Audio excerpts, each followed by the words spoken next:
एक ही आयत पढ़ेंगे, आप जानते हैं मैं बुढ़ाऊ पुत्र के संदर्भ में इस आयत को पढ़ रहा हूँ और हम सभी जानते हैं उसके बारे में, लेकिन मैं उस आयत को पढ़ूंगा जहाँ पर मैं अपना विषय दे सकूँ। Gospel of St. Luke chapter 15 verse 19, 19वीं आयत में पढ़ूंगा। अब इस योग नहीं रहा कि तेरा पुत्र कहलाऊं, मुझे अपने एक मजदूर के समान रख ले। प्रभु की आशीष, प्रभु के पढ़े गए वचन पर हम सभी बैठ सकते हैं। प्रभु आप सभी को भी आशीष दे और यीशु मसीह के नाम में आशीष से हम इसका स्वागत करते हैं।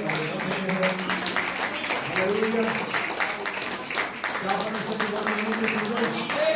हालेलुया। जैसा कि मैं हमेशा बताता हूँ, आमतौर पर मैं ये सवाल पूछता हूँ कि क्या आप खुश हैं? हालेलुया। क्योंकि वास्तव में किसी ऐसे व्यक्ति को पूछना जिसका करोड़ों रुपए का लॉटरी लग गया, क्या आप खुश हैं? बेवकूफी हो। किसी ऐसे व्यक्ति को पूछना जो मरने वाला था लेकिन बच गया कि आप खुश हैं, वो बेवकूफी होगी। किसी ऐसे व्यक्ति के पूछना जिसके बहुत सारे उधार थे और किसी ने आकर के चुका दिया और ये पूछना कि क्या आप खुश हैं, बेवकूफी होगी। लेकिन तो भी ऐसा बेवकूफी बड़ा सवाल हम बेवकूफ प्रचारक पूछते रहते हैं। बाइबल आप कहेंगे भाई क्या करें? बाइबल कहती है प्रचार की मूर्खता से हम विश्वास करने वालों का उद्धार हुआ है। हालेलुया। और वास्तव में ये पूछना किसी ऐसे व्यक्ति से जिसके पाप माफ किए गए हों, जिसको चंगाई के लिए, अनंत जीवन के लिए, तमाम मुश्किलों में साथ रहने का वादा एक सर्वशक्तिमान से मिला हो और आप उससे पूछे कि आप खुश हैं, ये बेवकूफी होगी। और इससे बड़ी बेवकूफी ऐसे व्यक्ति के लिए खुश ना होना होगी। उससे मुझसे बड़ा बेवकूफ होगा जिसके साथ ये सब कुछ हुआ फिर भी वो लटका पड़ा है। कोई एक्साइटमेंट नहीं है, कोई जोश नहीं है, कोई बेदारी नहीं है। उसके लिए संडे मॉर्निंग एज यूजुअल, उसके लिए ये सुबह भी वैसी सुबह है जैसे वो किसी और पार्टी में गया हो, किसी और फंक्शन में गया हो, किसी और सेमिनार में गया हो और वो चर्च आ गया। वो उस प्रचारक से बड़ा बेवकूफ व्यक्ति होगा जो इन सब होने के बावजूद भी खुश ना हो। हालेलुया। चाहिए देखिए हम ना पे मैं और आप में इससे कौन ज्यादा बड़ा बेवकूफ है। हालेलुया। ये अजीब बात है, अजीब भी बात है, सारी चीजें अजीब है। बाइबल कहती है परमेश्वर के लोग, यीशु मसीह खुद अजीब था। बाइबल कहती है वो ऑडबॉल था, विचित्र प्राणी था। हालेलुया। और हम उसी विचित्र परमेश्वर के विचित्र संतान हैं। हालेलुया। हमारा रंग रूप, हमारा व्यवहार, हमारा नेचर, हमारा एटीट्यूड, हमारा रहन सहन उसी विचित्र की तरह होना चाहिए। हालेलुया। प्रभु का नाम मुबारक। इससे पहले मैं आगे बढ़ूं, कुछ चीजें, कुछ सवाल जवाब लोगों ने किए थे, मैं चाहता हूं कि करके उसको हम थोड़ा सा ब्रीफ दें, आपको थोड़ी सी जानकारी दें ताकि लोग और भी जान सकें। क्योंकि आजकल देश में, पूरे वर्ल्ड में एक ही टॉपिक चल रहा है। अभी सारा वो टिकटॉक अंदर हो गया, सिर्फ रसिया और यूक्रेन चल रहा है। हर एक व्यक्ति की जुबान पर रसिया और यूक्रेन चल रहा है कि क्या है ये। और जहां तक मैं देख पाता हूँ बहुत सारे फेसबुक पर, यूट्यूब पर, व्हाट्सएप स्टेटस में और सब हर जगह वॉच रसिया, बाइबल ने कहा वॉच रसिया, बहुत सारी बात बाइबल ने यकीनन ये कहा। मैं उसके ऐसा नहीं कहता बाइबल ने नहीं कहा है, लेकिन क्या ये वो है जिसके लिए बाइबल ने कहा है? लेकिन लोग इसे बना देते हैं। आप कुछ भी आने दो और कोई ना कोई आपको, जैसे पैंडेमिक आया तो वहां पर रेफरेंस मिल गए, आयतें मिल गई, लेकिन फाइनली चीजें ठीक और फिर भूल गए। अब रसिया और यूक्रेन आ गया। ये थर्ड वर्ल्ड वार का एक सिम्टम हो सकता है, लेकिन मुझे नहीं लगता अभी नहीं होगा। याद रखिए कि जब भी कोई प्रोफेसी आती है तो वो सिंगल सर्कमस्टेंसेस में या सिनेरियो में नहीं आती है। उसका एक पूरा सिनेरियो होता है, उसके कई एंगल होते हैं, उसके कई जंक्शन होते हैं, उसके कई मिलाप होता है, तब जाकर के वो प्रोफेसी आती है। कोई अकेले एक चीज पर, रसिया अगर यूक्रेन पे हमला कर, या रसिया कल बेलारूस पर या पोलैंड पर या पुर्तगाल पर या क्रोएशिया पे हमला कर दे, फिर भी ये नहीं होगा। अगर आप लोग जो बहुत समय से विश्वासी हैं, 15, 20 या 25, 30 साल से विश्वासी, तो आपको याद होगा जब अमेरिका के वर्ल्ड ट्रेड सेंटर पर हमला किया गया था, जो ट्विंस टावर के नाम से मशहूर है, तब भी ये चीजें आई थी कि मैंने अमेरिका को राख में देखा। बहुत सारे लोग 2001 में जब ये हुआ था, तब लोग फेथ में भी नहीं रहे होंगे और भाई बहन की प्रोफेसी भी नहीं जानते होंगे कि उनका छठवां दर्शन क्या था। लेकिन जो लोग उस समय तक थे मैसेज में और जानते भाई बहनों ने क्या कहा था कि छठवां दर्शन क्या था, मैंने अमेरिका में एक मलबा देखा धुएं के अंदर में। तो जब वर्ल्ड ट्रेड पर हुआ था तब भी ये प्रोफेसी लाई गई थी, लेकिन आज उस घटना को 20 साल से ज्यादा हो गए। क्या समझ रहे? जिस अंडाकार कार के बारे में, गूगल की वो कार के बारे में हम बातें कर रहे, वो आज से 6 साल पहले आ चुकी है और हम फिर भी बात कर रहे हैं। अब आप ये मत सोचें कि मैं उन बातों के जो लोगों ने उसको कहा आगे इसमें नहीं कह रहा ऐसा कि वही लोग गलत है, जिसको जैसा मिला वैसा बता रहा है। लेकिन जब ये रूस और यूक्रेन का विश्व युद्ध चल रहा है, तो याद रखिए यहाँ पर अमेरिका का, रोम का और किसी भी देश का कोई भी स्टेटमेंट नहीं है। पोप ने एक भी बार कोई बात नहीं बोली अभी तक। इवन अमेरिका ने अपने हाथ पीछे खींच लिए। इंग्लैंड कुछ नहीं बोला है क्योंकि इंग्लैंड ऑलरेडी यूरोप के संघ से अलग हो चुका है। याद रखिए कि एक ही चीज को नहीं देख करके आप भविष्यवाणी को पूरा कर सकते हैं। उसके साथ और भी अटैचमेंट है, और भी चीजें जुड़ी हुई है। जब आप रसिया को देखें तो आप फिर इजराइल को भी देखें। क्या इजराइल का कोई स्टेटमेंट आया? क्या इजराइल ने कुछ इंटरप्ट किया? कुछ भी नहीं। क्या पोप ने कुछ कहा? कुछ भी नहीं। सिर्फ रसिया और यूक्रेन का एक मामला है। डिटेल्स में नहीं बता सकता, ना कोई जरूरत है कि आपको जानने की, लेकिन फिलहाल ये वो नहीं है जो भाई बहनों ने कहा वॉच रसिया। जब आप रसिया को देखें तब आप इजराइल को भी देखें, तब आप पोप को भी देखें, तब आप रोम को भी देखें। और यहां पर कुछ भी ऐसा कोई हरकत ना रोम से आ रही है, ना इजराइल से आ रही है, ना अमेरिका से आ रही है। आप कहीं वैल्यू किया या कुछ भी नहीं है। यकीनन हो सकता है कि इसके द्वारा एक माहौल तैयार हो जाए, लेकिन ये अभी नहीं होगा। अभी क्यों नहीं हुआ? जब कोविड-19 आया था, मार्च का महीना था, अप्रैल के महीने जब हम आगे बढ़े, 2020 अप्रैल में बढ़े, तो बहुत से लोगों का फोन हुआ और बातें हुई और बहुत सारे लोग जब बातें कर, अरे अगर हम यहाँ नहीं तो हम फिर वहां मिलेंगे। मुझे याद है मैंने कई लोगों से बात की, नहीं भाई हम यहाँ मिलेंगे भाई। अगर किसी को याद हो, मैंने बहुत से बाहर के लोगों से, नहीं ऐसा नहीं होगा, मैं पहले यहाँ भी मिलूंगा फिर वहां मिलेंगे। लेकिन ये कोविड-19 ये पैंडेमिक हमें उस कंडीशन में नहीं डाला है। लेकिन परमेश्वर ने आपको रैप्चर में जाने से पहले एकांतवास का, मत्ती 6:6 का थर्ड पुल का एक एक्सपीरियंस दिया था। और उस एक्सपीरियंस में एक ट्रायल दिया था परमेश्वर ने। 99.99% लोग फेल हो गए कि वे अकेले समय नहीं बिता सकते, वे बोर हो जाते जल्दी ही अपने संगति के लिए, जल्दी अपनी आदतों के लिए, जल्दी अपने फोन के लिए, जल्दी अपने एंटरटेनमेंट के लिए। वो उस अकेले के अंदर में जाने की आदि नहीं हुई, क्योंकि मत्ती 6:6 थर्ड पुल आपकी अकेले में खुदा के साथ एक इंडिविजुअल मीटिंग है। और 99.99% लोग उस रिहर्सल में जो खुदा ने आपको प्रोवाइड किया था कि आप लिए और करके दिखाएं, फेल हो गए। जैसे इजरायली 40 सालों में उस मिस्र से निकल के कनान में जाने में फेल हो गए। अगर आप बाइबल पढ़ेंगे, परमेश्वर को ट्रायल पे लिया था, देखें उनके मन में क्या है, उनको नम्र बनाए। लेकिन उस ट्रायल में 99% बल्कि 20 लाख 10 लाख में से एक व्यक्ति पास हुआ था। हम जानते इस चीज को। ऐसे ही उस तीसरे खिंचाव में जाने से पहले, थर्ड पुल में जाने से पहले, मत्ती 6:6 के सिनेरियो में जाने से पहले परमेश्वर ने कोविड-19 को भेजा ताकि ट्रायल में ले कितने लोग अकेले में टाइम बिता सकते हैं। 99.99% लोग फेल हो गए। परमेश्वर ने, आप कोविड-19 चाइना से आया, मुझे नहीं मालूम कहां से, लेकिन एक बात जो मुझे मालूम है, बाइबल कहती है, क्या कोई विपत्ति किसी नगर में बिना हवा के वजह जाएगी? एक बात जो मुझे मालूम है, वो वुहान से आया, अमेरिका से आया, मैं नहीं जानता। लेकिन एक बात जो मैं जानता हूँ कि बाइबल के अनुसार परमेश्वर का परमिशन ना दे तो कोई बीमारी। सो याद रखिए कि रूस, और मुझे एक हफ्ते के पहले बात है, मेरी भाई से बात ही बनेगा, ये थर्ड वर्ल्ड वॉर नहीं होगा, आप चिंता ना करें। और ठीक आक्रमण से एक दिन पहले उसका फोन आता है, भाई आप सही कह रहे थे, रूस अपनी सेना पीछे ले रहा है। अगले दिन युद्ध हो गया। अब मुझे लगा कि वो भाई खुद फोन कर, नहीं भाई तो हो गया, लेकिन उसने नहीं किया। उसे मालूम है जल्दी खत्म हो जाएगा। संधि प्रस्ताव चालू हो चुके हैं, ये जल्दी खत्म हो जाएगा। और जो लोग पूरी सिनेरियो नहीं जानते, यूक्रेन की क्या रणनीति नहीं जानते, रसिया क्या चाहता नहीं जानते, क्यों आक्रमण किया नहीं जानते, उनके लिए सिर्फ एक युद्ध है। लेकिन हम वास्तव में ऐसा कुछ भी नहीं है जो आप तीसरे विश्व युद्ध को ले करके आ सके, ऐसा कुछ भी वहां पर।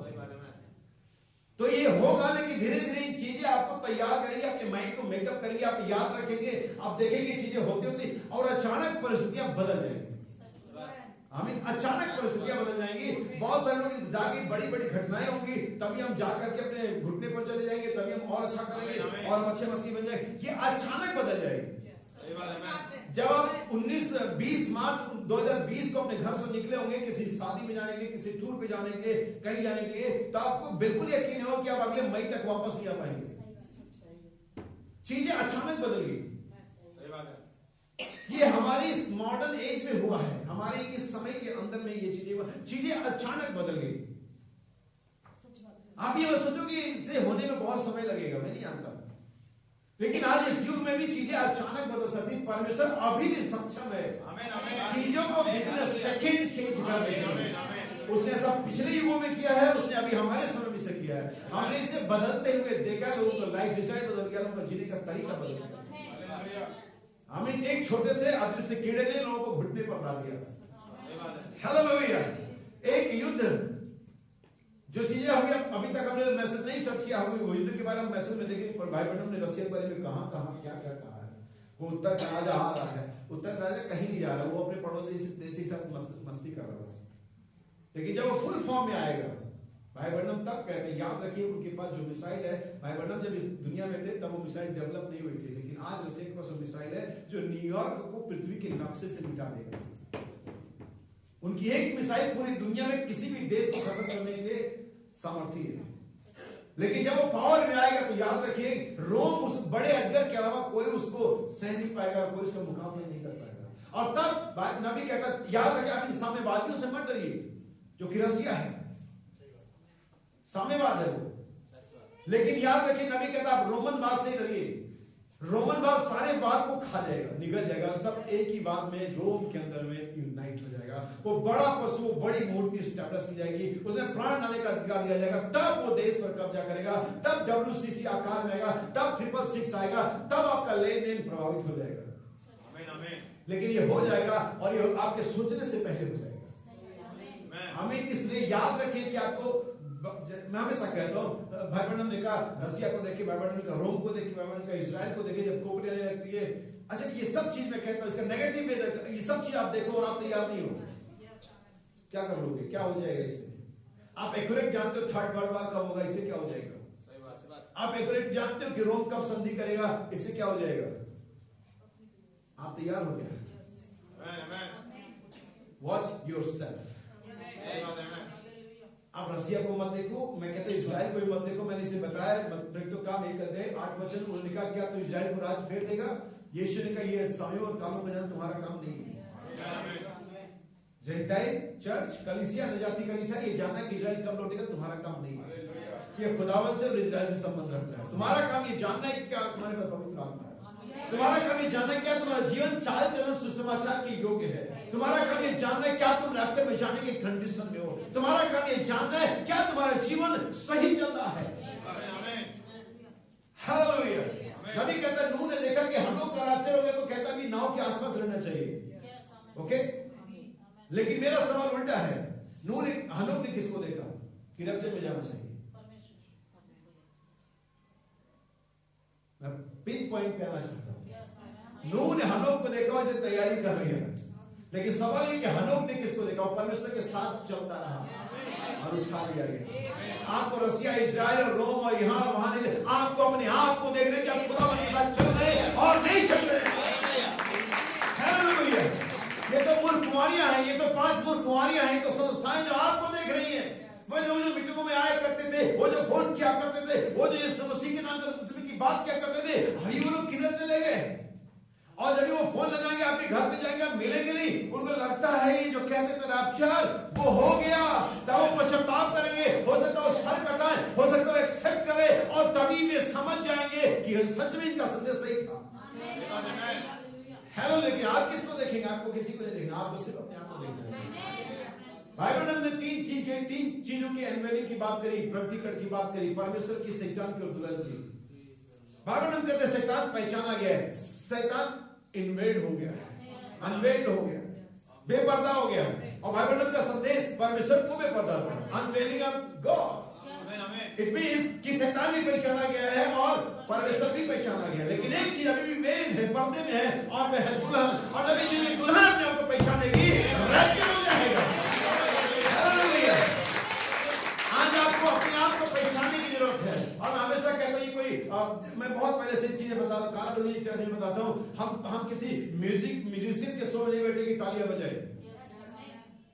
तालियों से बेहतर आमीन होता है। मैं नहीं कह रहा आप तालियां मत बजा, लेकिन बजा सकते हो, लेकिन तालियों से बेहतर आमीन होता है। हम किसी मुशायरे में वाह, हम किसी म्यूजिशियन के शो में नहीं वाह उसने कबूतर का रुमाल बना दिया, रुमाल का कबूतर बना दिया, लेकिन हम परमेश्वर के वचन को सुने जो हाँ और आमीन के साथ बोला है। हालेलुया, आमीन। क्या आप समझ रहे हैं? ये याद रखिए मेरे भाई बहनों, परमेश्वर का वचन हमें जब सिखाता है, टोटल व्यू देता है, सारे कोण देता है, सारे चीजों को मिला करके हम देखते हैं। नबी कहता है कि जो भविष्यवाणियों के घटनाओं की तरह भविष्यवाणी की तरह स्पष्ट होती घटनाएं, एक घटना नहीं, घटनाएं, events, not just one event, घटनाएं, इवेंट्स। अभी यहाँ पर एक ही इवेंट है, रूस और यूक्रेन, लेकिन जब ये इवेंट्स में कन्वर्ट हो जाएगा तब हम इस पर बात करेंगे। हालेलुया। मैं नहीं जानता कि कितने लोग और क्या क्या कह रहे हैं, मुझे उससे मतलब नहीं है। मैं सिर्फ वो बताऊंगा जो परमेश्वर ने मुझे समझा दिया। हालेलुया। और एक सवाल किसी बहन ने मुझसे पूछा था, और पंजाब से बहन थी या कहीं और से, तो उस बहन ने मुझसे पूछा, कहीं वो किसी चर्च में गई, जैसे आप जानते हैं कि पंजाब में एक चर्च है जो बहुत बड़ा चर्च है अंकुर नरोला का, तो वो बता रही थी कि वहाँ जिसके आप जहाँ भी मीटिंग थी जो गई, तो जो प्रचारक था वो यंग एज का था, और वो बिल्कुल अंकुर नरोला की तरह ही कॉपी करता था, बिल्कुल वो कहता था वो हमारे अपनी पिता हमारे सेवादार है, ये वगैरह वगैरह। उसे सिखाया उनको कि देखो हमें अपने सेवादारों को रिस्पेक्ट देना चाहिए और उन्हीं की जैसा करना चाहिए, हमें उनका शिष्य बनना है। तो बहन मुझसे पूछ रही थी कि क्या ऐसा बाइबल में है क्या किसी सेवक का, पास्टर का चेला बनना, या उसके जैसे चेला बनने से मेरा मतलब ऐसा नहीं कि आप उसको फीस दे, इट मींस उसको फॉलो करना, उसके कमांडमेंट्स को मानना, उसे सीखना। क्या ऐसा बाइबल में है? तो मैंने उस बहन से बताया, देखिए पहली बात है कि यह है कि वो जो सेवादार है वो कैसा है। पहली बात है, क्या वो बाइबलकर है? क्योंकि अगर वो बाइबलकर है, अगर वो परमेश्वर के वचन के द्वारा आपसे करे, तो पहली बात तो आप चाहे कितना भी उसको अपना गुरु बनाओ, वो कभी आप पर ये थोपेगा नहीं कि आप जो कहें वही वो करेंगे। ये तो आपकी सोच होगी या आपका तरीका होगा कि आप उसे कैसे लेते हैं।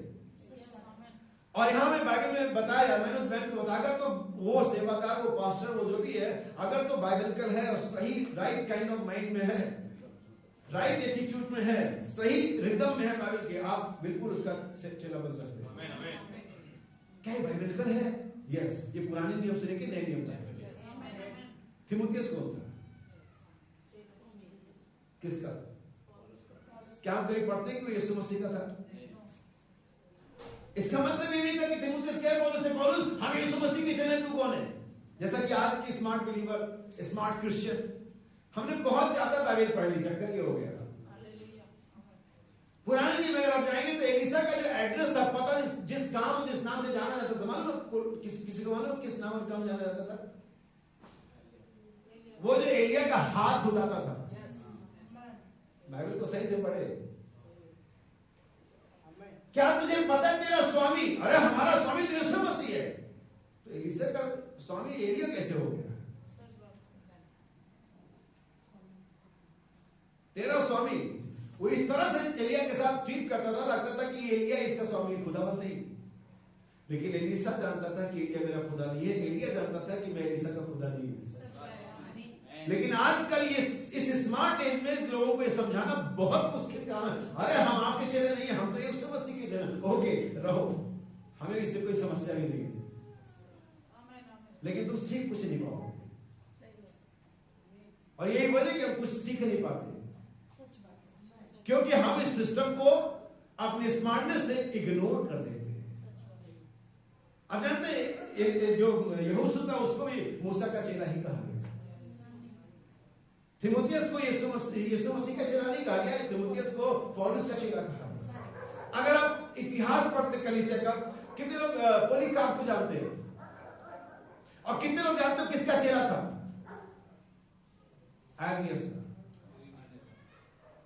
पॉलीकार्प, जिसको जब मारा गया, भाला मारा गया, स्पेयर मारा गया, तो उसके देखने वाले गवाही दी, उसके अंदर से कबूतर एक पिंड निकला। और आप अगर इतिहास पढ़िए तो पॉलीकार्प पोलीकार्प अर्नियस का चेला था। हम ये कह सकते थे कि पोलीकार्प को अर्नियस का चेला क्यों बना? क्या पोलीकार्प अर्नियस का चेला होने नाते खुदावंद यीशु मसीह का चेला नहीं था? ये आपकी समझने की शक्ति है कि आप किस तरह से चीजों को समझते हैं। क्या पास्टर को कॉपी करना, चेला होना गलत है? यस, बिल्कुल भी गलत नहीं है। बाइबल का नहीं, अपने अगुओं के अधीन रहो, बाइबल ध्यान से उनके चाल चल का अनुसरण करो।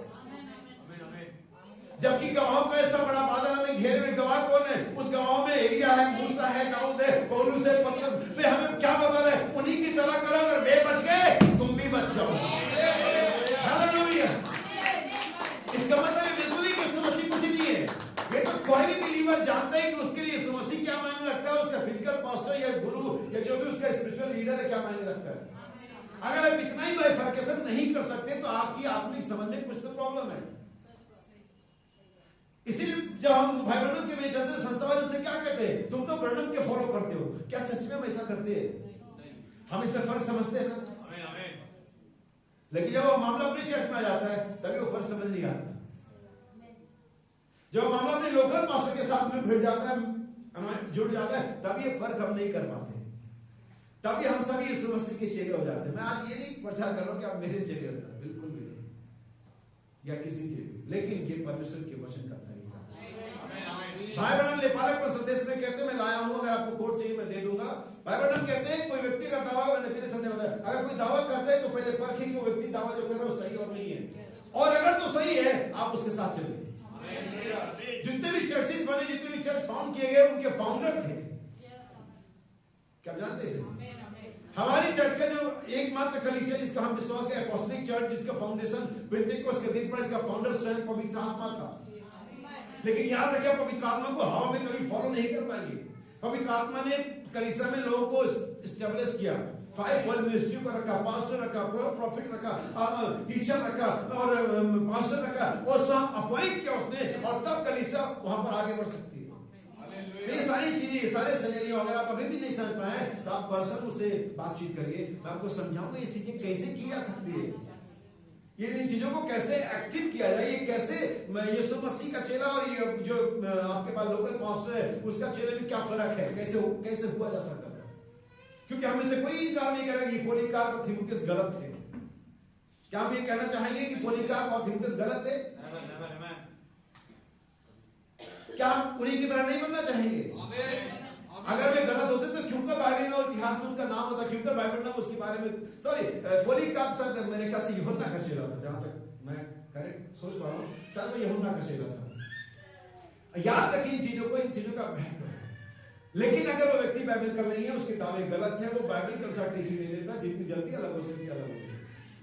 देर मत करिए, सोचिए मत, प्लान मत बनाइए, जितनी जल्दी अलग हो सके अलग हो जाए, अगर वो व्यक्ति बाइबल का नहीं है। हमें क्या मेरी बात समझ पाए? सो 2 चीजें थी जिनके बारे में लोग सवाल जवाब कर रहे थे, पूछना चाह रहे थे, और इन दोनों चीजों को जहां तक प्रभु ने मुझे समझ दी, मैंने आपके सामने रखा कि यूक्रेन और रशिया का क्या विवाद है, और यहाँ पर उस बहन ने पूछा, तो मैं सोचता हूँ कि हमें भी, हम सभी को जानना चाहिए, और इस संदेश के द्वारा, इस मीटिंग के द्वारा सभी और लोग इन चीजों को जाने, क्योंकि हर एंड टाइम मैसेज की ऑलमोस्ट कलीसिया में प्रॉब्लम रहती है। लेकिन मैंने वे कलीसिया में देखी जो अपने पास्टर को बखूबी फॉलो करते हैं, और उसके लिए कई बार, हालांकि मैं नहीं कहता, लेकिन कई बार उनके पास्टर की बात परमेश्वर की वजह से भी ऊपर होती है। लेकिन ना मैं ऐसा चाहता हूं, ना मैंने ऐसा कभी सिखाया। आपके लिए परमेश्वर का वचन ही फाइनल हो, एब्सोल्यूट हो, और अगर आपका पास्टर उसी रिदम और लय में है, स्टे विथ योर पास्टर। ये मेरे शब्द नहीं है, भाई ब्रनम के शब्द है। हालेलुया। तो आइए हम आगे बढ़े और अपने संदेश पर जाएं, और आज एक ही 2 ही संदेश मैं लूंगा अपने संदेश को प्रचार करने के। प्रकट पुत्र, मैनिफेस्टेड सन्स, परमेश्वर के प्रकट पुत्र या प्रकट पुत्र, मैनिफेस्ट सन। मैं एक और आयत आपके लिए पढ़ूंगा और ये आपको मिलेगा, gospel of Saint John chapter 14 verse 20, यूहन्ना का सुसमाचार और उसका 14 अध्याय उसकी 20 आयत है, जरा ध्यान से इसे पढ़ें।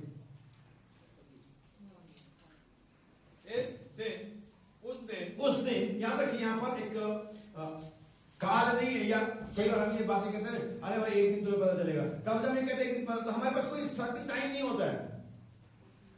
हो सकता है वो एक दिन अगले दिन ही आ जाए, और हो सकता है एक दिन 6 महीने बाद आए, लेकिन जब यहाँ पर बाइबल बात की उस दिन, तब यहाँ पर एक सर्टन एज है, एक सही समय क्रम है।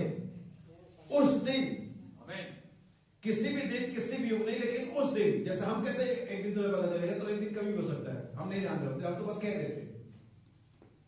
लेकिन जब यीशु मसीह बाइबल कह रही, यहाँ ऐसा नहीं है, क्योंकि बाइबल अगर कुछ बात कहती है तो उसके बारे में परमेश्वर ने जगत को पहले सोचा होता है, और सारे कालक्रम को, जिसे हम कहते हैं डिस्पेंसेशन ऑफ द टाइम, समयों का प्रबंध परमेश्वर ने तय किया होता है।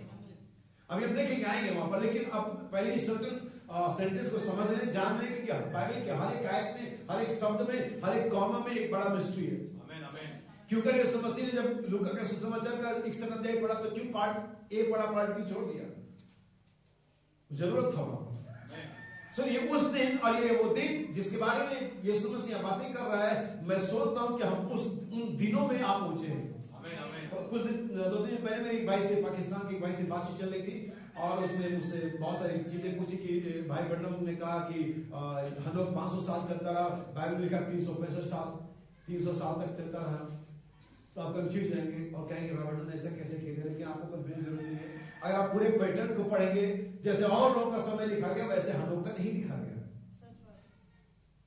वैसे और लोगों का लिखा गया, वैसे हनोक का नहीं लिखा गया। इसलिए भाई बंडा ने बिल्कुल ठीक कहा। और मैं जब पंजाब में मीटिंग में था लास्ट टाइम, तो मैंने भी 500 साल बोला। एक भाई का पंजाब से बोला, भाई जी आपने 500 साल बोला, बाइबल में 300 साल लिखा हुआ। मैंने कहा ओके ब्रदर, सॉरी भाई, मिस्टेक बोल दिया होगा। अब उससे मैं डिस्कस नहीं कर सकता था, क्योंकि वो बाइबल में पढ़ रहा है, लेकिन वो बाइबल के अंदर में जो लिखा उसकी लाइनों के बीच में नहीं पढ़ पा रहा है। इसलिए आप प्रकाशन पर डिस्कस ना करें, डिबेट ना करें।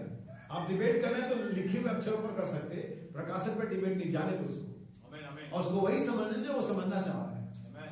हमें लेकिन तब उस भाई ने भी संदेश सुना पाकिस्तान से, मैंने फोन आया, फिर मैंने उससे बातचीत करी। मैंने उसको एक सिंपल शब्द समझाया, नूह कितने समय का था, नूह का कुल अवस्था कितना था। लेकिन आप जानते हैं नूह के दिनों की घटना, जो नूह के दिन कहे जाते हैं, वो कितने दिनों के? 120 साल, जस्ट 120 ईयर्स। नूह 500 साल का होने दो, लेकिन उसके दिन जो गिने जाएंगे वो 120 साल गिने जाएंगे। नूह के दिनों की घटना, उसके 550 दिनों को नहीं काउंट किया जाए। क्यों? क्योंकि उन 550 सालों में परमेश्वर का कोई एक्टिवेशन, कोई कार्य, कोई मतलब नहीं था। वो नूह के अपने दिन थे, लेकिन जिन दिनों में परमेश्वर के साथ काम किया वे दिन 120 साल। क्या समझ पाए? ऐसे ही परमेश्वर आपके सारे समयों को नहीं गिनता है। परमेश्वर उन समयों को काउंट करता है या महत्व देता है, हाईलाइट करता है, जिनमें परमेश्वर ने आपके साथ कार्य किया होगा। इसलिए हनोक 300 साल, उसने कहा उसके हिसाब से तो 365 यहां लिखा हुआ है, और 500 साल नबी ने कहा 365 साल हो गए, सॉरी 865 साल। उससे बोला भाई बर्नम, इसका मतलब कि हम लोग 865 साल। मैंने कहा नहीं भाई जी, आप सही से पढ़िए। हनोक 65 वर्ष का हुआ तत्पश्चात, तो पहले 65 साल तो हम निकाल ही दे। पहले 65 साल तो ऐसे ही कट गए कि वो अपनी फैमिली में, शादी ब्याह में, बच्चे पैदा करने में रहा। उसके बाद 300 साल, अगर आप इसे पढ़ेंगे उत्पत्ति 5 अध्याय के 22-23 आपको मिलेगा, पढ़ने की जरूरत नहीं, बाद में घर में पढ़िएगा। तो ये सारी चीजें, इसलिए उन दिनों के, इसे दाऊद ने कहा मुझे अपने दिन गिनना सिखा। ये दिन गिनना, ये मत सोचे मैं इतने साल का हूं, ये नहीं है। परमेश्वर के यहाँ हमारे यहाँ का 1000 साल और वहां का एक ही दिन होता है। जे अपनी लंबी लाइफ काउंट करते ना, मैं 70 साल का होगा, मैं 65 साल का होगा, मैं 30 साल का। परमेश्वर के मिनटों और सेकेंडों का मामला है बस। उस दिन तुम जानोगे कि मैं अपने पिता में। अब यहाँ पर 3 कैरेक्टर हैं, इन कैरेक्टर को समझिए। मुझे बहुत बड़े प्रचारक ने बहुत साल पहले टास्क दिया, प्रकाशित हुआ 1 अध्याय के पहले 5 अध्याय में कितने कैरेक्टर है। बोला मैं तुम्हें होमवर्क दे रहा हूँ, घर के बताना। मैंने कहा भाई खेलने का बहुत शौक है, अब मैं होमवर्क को क्लास में निपटा देता हूँ ताकि घर में जाके खेल सके। तो मैंने कहा भी बता देता हूँ, और मैंने लगभग बता दिए, एक ही रह गया था, इसीलिए तो बड़ा प्रचारक था। इसके बावजूद मैंने कहा बैठ जाता। यहाँ पर 3 कैरेक्टर है, सुनिए, फिर से पढ़ते हैं। उस दिन तुम जानोगे, तुम फर्स्ट कैरेक्टर, हाँ, कि मैं सेकेंड कैरेक्टर अपने पिता में हूँ, थर्ड कैरेक्टर। यहाँ पर 3 कैरेक्टर है या 3, हाँ कैरेक्टर ही सही है, व्यक्ति कहना है पर सही होगा, क्योंकि यहाँ पर 2 जो व्यक्ति वो एक ही व्यक्ति है, या 2 जो कैरेक्टर वो एक ही व्यक्ति है। तो क्या आपको ये नहीं लगता है कि यहाँ पर वो जो तीसरा कैरेक्टर होगा वो भी उसी व्यक्ति का व्यक्तित्व होगा? क्योंकि क्योंकि हमें सिखाया गया सुसमाचार की किताबों में कि जिस तरह का कपड़ा होता है उसी तरह का पैबंद लगाया जा सकता है। रेशम में टाट का नहीं लगेगा और टाट में रेशम का नहीं लगेगा। क्या सही? जैसा मैं कई बार बता चुका हूं। अब ये चीजें जब मैं बाइबल को पढ़ता हूं, जब मैं इसको अपने दिमाग में सोचता हूं, तो ये मुझे ऐसे दिखती है। तो यहाँ पर दो कैरेक्टर है जो एक ही व्यक्ति है, जो कि पिता और यीशु मसीह है।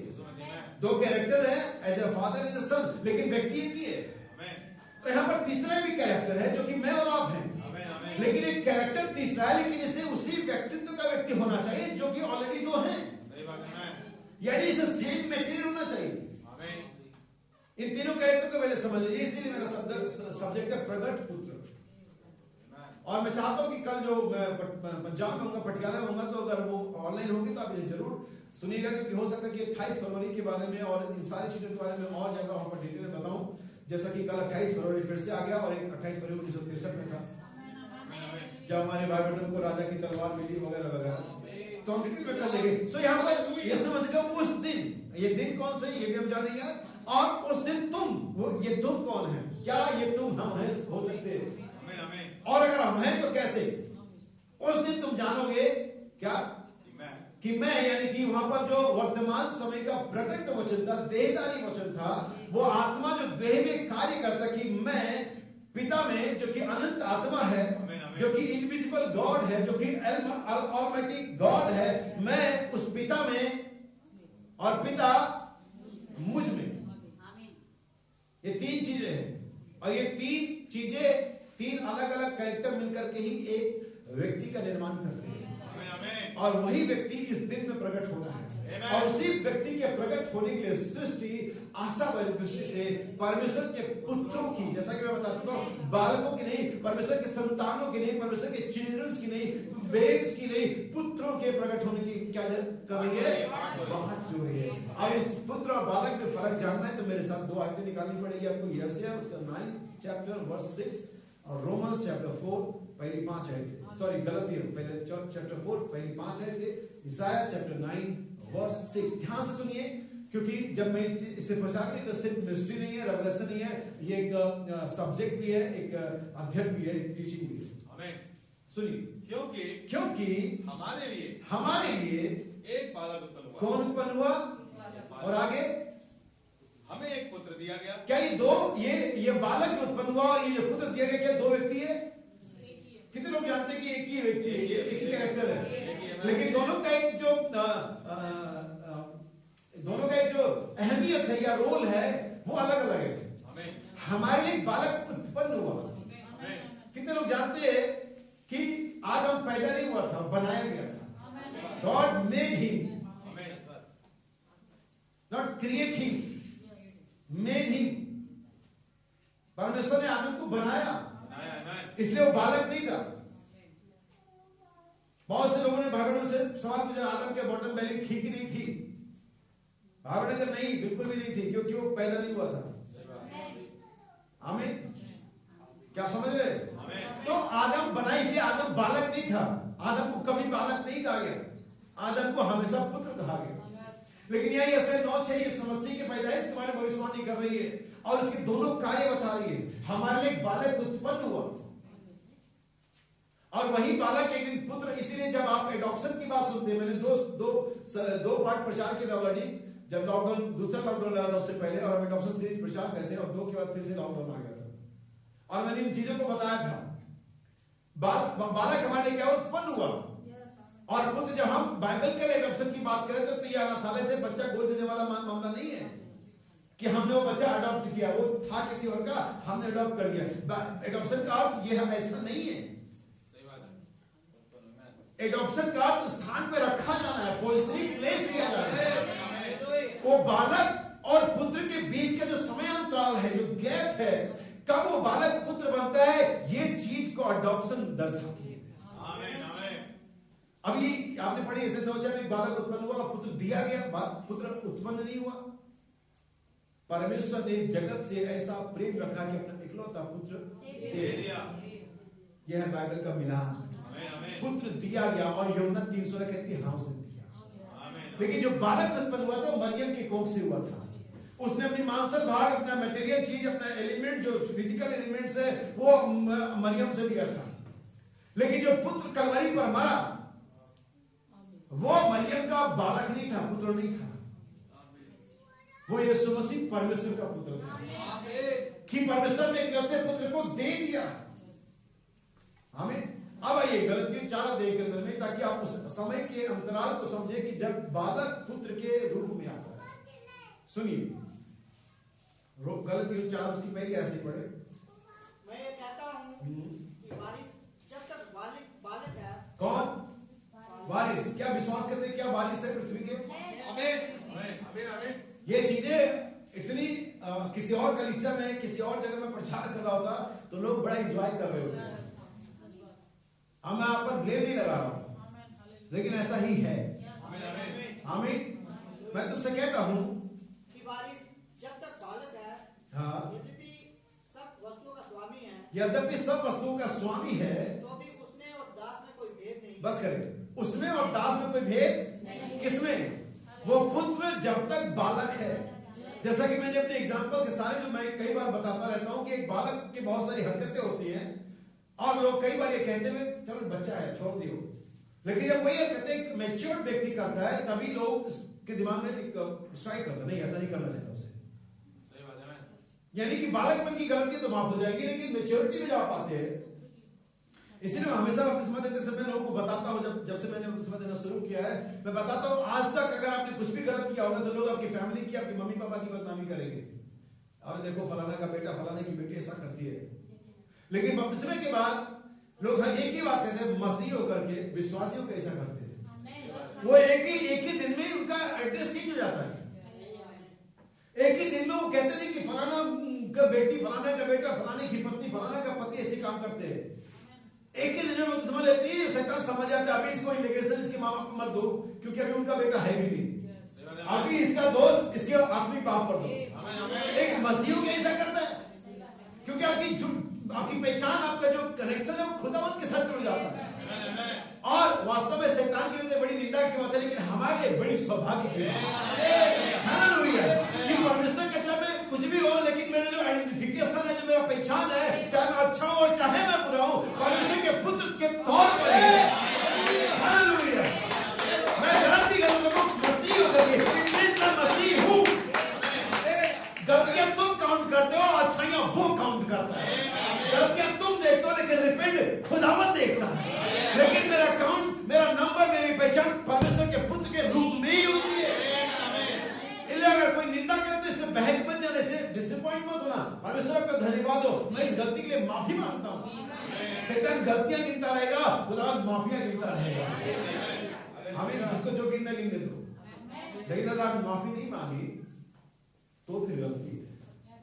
तो फिर एक दिन कच्चा चिट्ठा की किताब खुलेगी, फिर आप कुछ नहीं कर पाएंगे। जब भी गलती करें, जो यहाँ है जो सुनेंगे, जब भी कोई गलती करे उसका रिपेंट करे। चर्च आना रिपेंट होना नहीं होता है, फिर से ज्वाइंट हो जाना रिपेंट होना नहीं होता है। Repent is repent.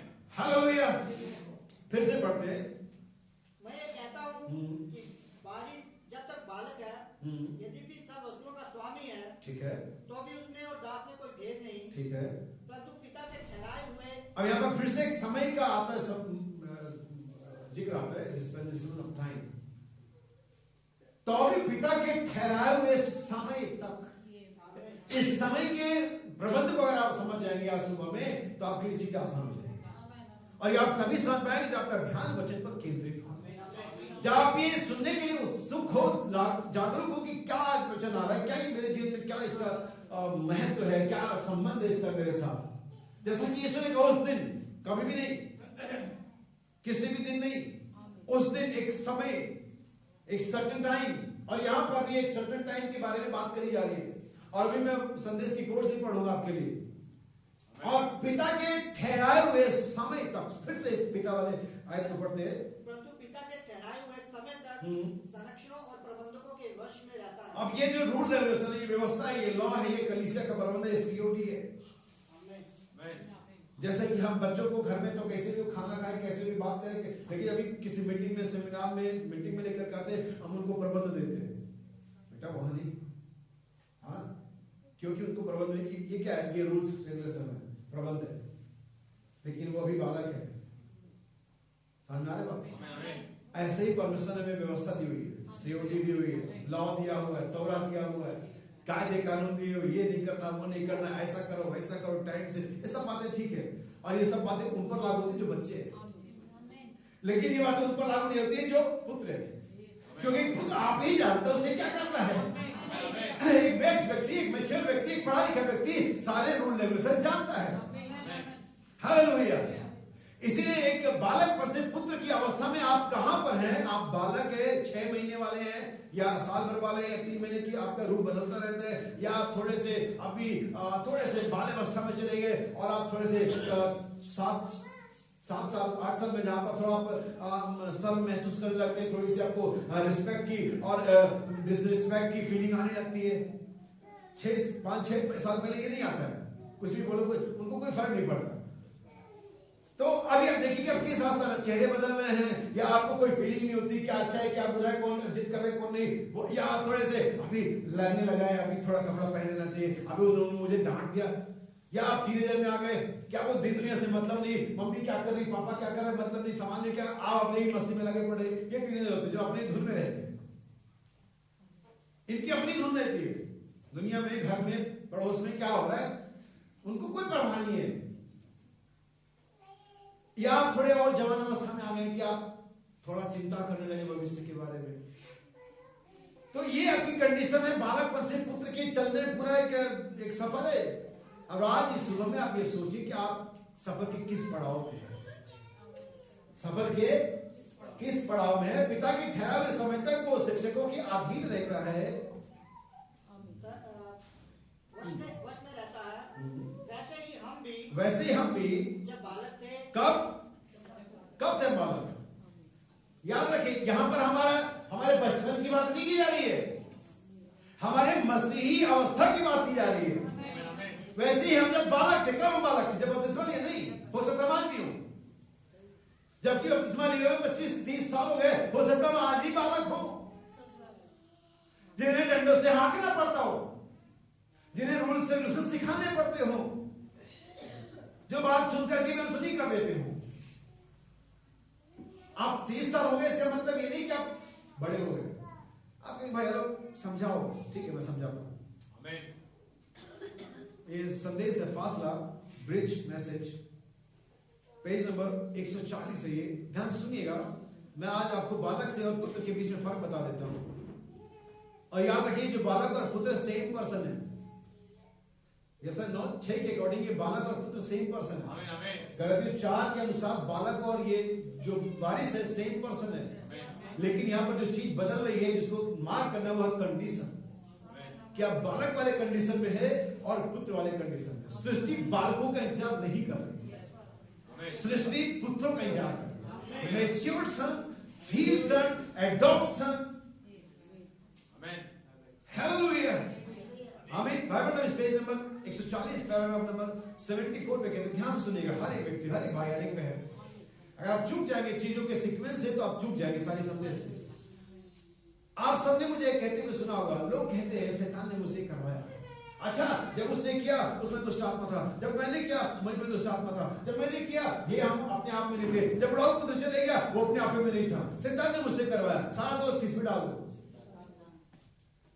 अच्छा है, सभी लोग उसी दोष डालते रहते हैं। जैसा हमारे भाई आमोस कहा करते थे, अगर सबसे ज्यादा शैतान किसी से परेशान है खुदा से भी नहीं है जितना विश्वासियों से है। हर काम जो गड़बड़ उससे होता है, इसका दोष देर से चर्चा है, शैतान ने देर करा। दुआ नहीं कर पाए, शैतान ने देर करा। चर्च नहीं आ पाए, अरे भाई क्या करें, रिश्तेदार आ गए, शैतान ने करा दिया। नहीं, शैतान को तुमने हाथ दिया। आमीन आमीन आमीन आमीन। शैतान अपने सर पे हाथ मारता, मैंने तो कुछ करा भी नहीं, खुद ही लेट उठा था। इसे खुद ही प्लान बनाया था, इसने खुद ही गंदा सड़ा गला और ज्यादा खाना खाया था, पेट खराब इसका खुद ही हुआ था, मैंने कुछ नहीं करा। तो शैतान सबसे ज्यादा परेशान विश्वासियों से। भाई बहन लोग ये कहते हुए सुना था, लोग कहते शैतान ने मुझे करवाया। नहीं नहीं भाई बहन, 2 बार कहते नहीं नहीं, शैतान ने ऐसा नहीं किया। या तो इसलिए हुआ क्योंकि आप पर छाप की हुई थी।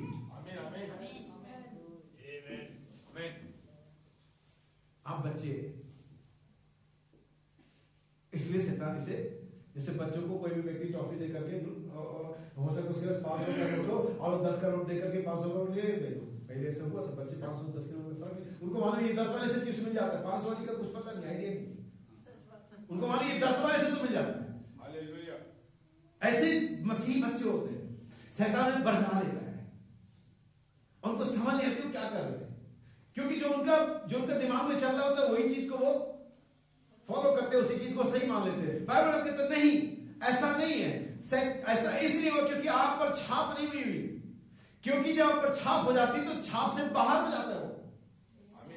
अगर मान लो एक कमरा है और कमरे के अंदर हम है और बाहर खुला हुआ कुत्ता या जो पागल कुत्ता है सांड है, तो वो सांड किसको टक्कर मार सकता है, जो अंदर है उनको या जो बाहर उनको? शैतान ने मुझे कराया, आप बाहर है।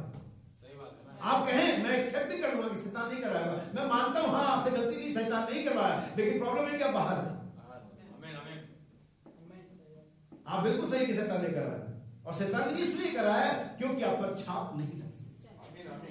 शैतान ने इसलिए झूठ बुलवाया क्योंकि आप पर छाप नहीं लगी है। शैतान ने इसे आपको मीटिंग से लेट कर मीटिंग में आने दिया क्योंकि आप पर छाप नहीं लगी है। शैतान ने इसे आपसे अपशब्द बुलवाया क्योंकि आप पर छाप नहीं लगी है। शैतान ने इसे आपसे विचार करा क्योंकि आप पर छाप नहीं लगी है। आपकी बात सही, शैतान ने करवाया, और कौन करवाएगा? खुदा थोड़ी करवाएगा ये सब, लेकिन ऐसा इसलिए करवाया क्योंकि छाप, आप छाप से बाहर है। ये होता बालक में और पुत्र में फर्क। पुत्रों पर छाप होती है, बालकों पर नहीं। परमेश्वर बालकों को मुहरबत नहीं कर रहा है। अगर पवित्र आत्मा संदेश पढ़ेंगे, वर्णन कहता है मैं रेलवे में पार्सल विभाग में था और मेरा एक काम था कि जब पार्सल विभाग में माल लोड किया जाता था तो सारे माल को सही से रखा जाए, उन्हें बांधा जाए, क्योंकि जो माल गाड़ी है वो कई स्टेशनों से और कई झटकों से होकर गुजरेगी, और अगर ऊपर सही से पैकिंग नहीं है, सही से रैप अप नहीं किया गया तो माल टूट जाएगा और गिर जाएगा। और मेरा काम उनका निरीक्षण करना होता था कि सारी चीजें सही से लगी होनी चाहिए, सारे ताले, सारे कुंडे, सारे पैकिंग सही होनी चाहिए, और जब मैं संतुष्ट हो जाता था तब उस पर छाप लगता था। It's okay. भाई बहनों कहते हैं वैसे भी परमेश्वर आपको देखता है जीवन के हर चाल में, जीवन के हर व्यवहार में। जब आपके साथ लोग होंगे, जब आपके लोग खिलाफ होंगे, जब आप पर भुला बुलाएंगे, तब आप कैसा रिएक्ट करेंगे। और परमेश्वर देखते हैं कि जब आप गलत रिएक्ट करते हैं, कहते नहीं अभी छाप का समय नहीं है, ये तो थोड़ी सी बदनामी में अपना मुंह खोल करके बकने लगेगा, ये तो थोड़ा सा इसको समझाओ या आपको उल्टा समझाने लगेगा, आपने भी नहीं किया। मैं एक एग्जांपल देता हूं, अगर आपको कोई समझा नहीं पाया है ना, इसलिए क्योंकि आप उल्टा सवाल करेंगे, आप उन पर ब्लेम कर दे रहे हैं, तो इसलिए कई बार लोग समझाना छोड़े। आप सबसे ज्यादा दयनीय हालत में, आपसे ज्यादा तरस का पाते दुनिया में कोई नहीं। एक इमेज आप लोग देखोगे वो सोशल मीडिया में, एक चीते के सर किसी बर्तन में फंस गया था। कितने लोग देखे कभी चीते? लोग कह रहे हम बचाना तो जा रहे हैं, लेकिन मुश्किल है कि बचते फिर हमें काटेगा। आपका व्यवहार आपको इसी कंडीशन में डाल देगा। हम उसके सर से, गर्दन से बर्तन तो निकाल दें, लेकिन निकालने के बाद होगा क्या, इसकी कोई गारंटी है? अगर वही बाल्टी किसी हिरण के लगी होती तो हम निकाल देते, अगर वही बाल्टी किसी भेड़ और बकरी के लगे हम निकाल देते, लेकिन मुश्किल है कि वो चीते के ऊपर है, हम निकाले, पता चला हम ही फाड़ खाए। भाई ठीक है, तू बाल्टी के साथ रहे, तू बेविचार के साथ रहे, तू झूठ के साथ रहे, तू गहने, बेविचार, जीन्स और गति बालों के साथ रहे, क्योंकि हम नहीं चाहते तो हम ही काट खाए। हम तेरी मदद तो करना चाहे, लेकिन तेरा अपना नेचर हम ही रोक रहे, हम तेरी मदद करें। भाई बहन हम कहते हैं शैतान नहीं करवा, शैतान ने नहीं करा, इसलिए हुआ क्योंकि आप छाप से बाहर है। परमेश्वर बच्चों को मुहर नहीं करेगा। आओ बच्चों में, अब ये बाइबल का कोड हो गया, आइए मैं बाइबल का कोड दूं और मैं दिखाऊं एक बाप और एक पुत्र में कितना फर्क होता है, जबकि दोनों कैरेक्टर बाइबल मिलेंगे। एक मैच्योरिटी, एक सोल के साथ सोचना और एक दिमाग के साथ सोचने में कितना फर्क होता है। बच्चे हमेशा दिमाग से सोचते हैं। अच्छा अगर कोई खाना बना, कोई डिश बनी है, कोई कम है ज्यादा है, और बच्चे थोड़ा सा चालबाजी करके मम्मी पापा का भी ले लेते हैं, जबकि ये नहीं जानते कि मम्मी पापा ने सिचुएशन ऐसी क्रिएट करी कि वो ले ले। बेवकूफ बच्चे, वो सोचते कि हमें ज्यादा मिल गया, हमने चला के मम्मी वाला मिल गया, पापा लोगों ने क्रिएट किया इसे। अब जितने माँ बाप को समझते होंगे, वो माँ बाप चाहते हैं कि खा ले। बच्चे हमारे स्मार्टनेस मैंने देखा, अब हमने क्रिएट किया तुम्हारे बाप हैं हम, जितने भी हैं, है नहीं? तो बाप बेटे में फर्क दिखाता हूं। पढ़ेंगे पहले नीति वचन, उसका 30 अध्याय 7 वचन, प्रोवर्ब्स चैप्टर 30 वर्स 7। सुनिए यहाँ पर अब यहाँ पर बेटा है, ये कौन, किसने लिखा? सुलेमान, wisest man in the world ever, दुनिया का सबसे बुद्धिमान व्यक्ति जो कभी हुआ। सुनिए क्या कहता है, मैंने तुझसे 2 वर मांगे। कितने मांगे? क्या क्या? इसलिए मेरे मरने से पहले उन्हें मुझे देने से मुंह ना मोड़, अर्थात व्यर्थ और झूठी बात मुझसे दूर रख, अनर्थ कल्पना करने वाला मन, मुझे ना तो निर्धन कर, और इतनी इनकम की हमारा काम सही चलता रहा। ये 2 वर सुलेमान ने, बेटे ने, बालक ने मांगे थे। कितने वर मांगे? पहली बात तो 2 मांगे, और वो भी फिजिकल, वो भी क्या मांगे? मैटेरियल। हमें आइए हम इसके बाप को देखें, इसने कितने मांगे और क्या मांगे। बाप बेटे में, बालक पुत्र में थोड़ा फर्क तो होता ही है। साम नंबर 27 वर्स 4, 27 चौथी आयत पढ़े। मेरा प्राण सिंगों के बीच में है। 27 एक बार मैंने यहोवा से मांगा। कितने बार मांगे भाई? एक बार। बेटे ने कितने मांगे थे? 2। बाप ने कितना मांगा? 1। क्या मांगा? उसी के यत्न में लगा रहूंगा। और ऐसा नहीं मांग के छोड़ दूंगा, मरने तक दे देना प्रभु, अगर दे देगा ठीक है, तो मर जाऊंगा, जैसा कि सुलेमान ने कहा। लेकिन बाप क्या कहता? मैंने 1 बार मांगा, 2 नहीं मांगा मैंने, और मैं इतना उसमें उसके साथ इतना मेरा जुड़ाव है, और उसी के यत्न में लगा भी रहूंगा। और हम बहुत सारी बार परमेश्वर से कुछ मांगते हैं, भूल जाते हैं, लगे नहीं रहते। याद करना और प्रार्थना करना, याद ना छोड़ना। लेकिन हम व्रत मांगते हैं, लेकिन हम लगे नहीं रहते।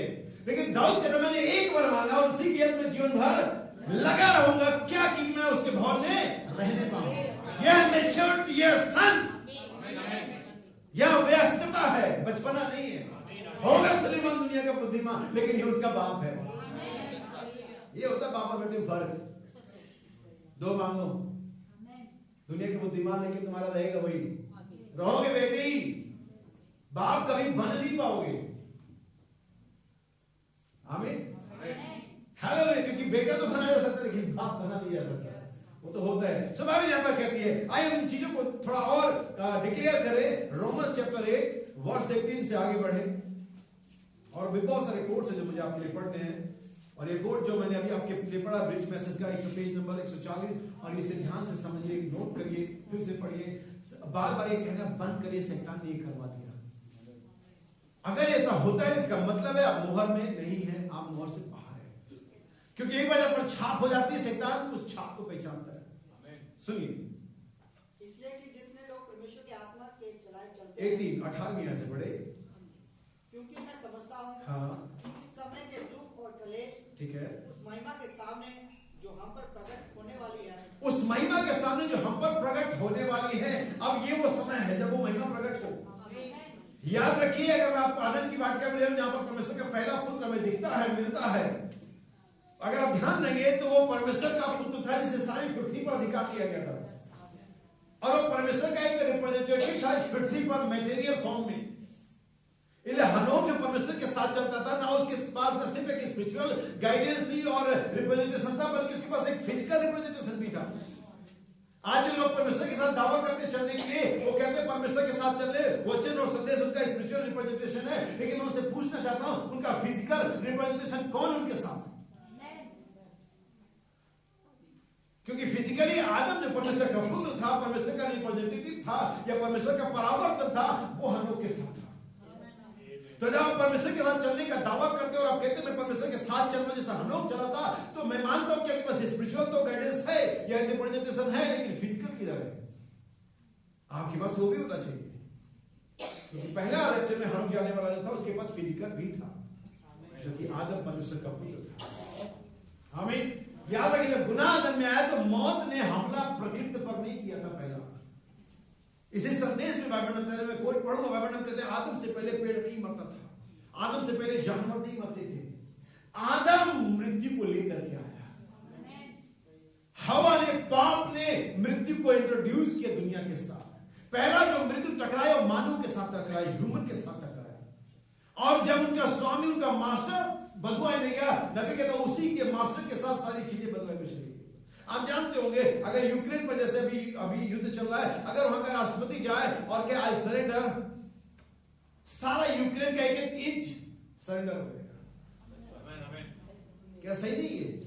क्योंकि जो मास्टर, जो स्वामी है, प्रेसिडेंट है, वो अगर उसने कहता है यस हम सरेंडर कर रहे, सारी सेना हथियार डाल देंगे, सारे जो तोप है वो ऑफ कर दिए जाएंगे, सारी फ्लाइटें बंद, क्योंकि राष्ट्रपति ने सरेंडर कर दिया। यूक्रेन का एक एक इंच रशिया का हो जाएगा। यही होता था पुरानी लड़ाइयों में। अगर आप देखेंगे तो पब्लिक को नहीं, अगर राजा को बना लिया ओके सब सरेंडर है, सब उनका है। तो जब पृथ्वी का स्वामी जो कि आदम तक गिरा, हर एक चीज मृत्यु के अंदर चली गई। यही वजह कि प्रकृति मृत्यु स्वयं सृष्टि परमेश्वर के पुत्रों का इंतजार कर रही है।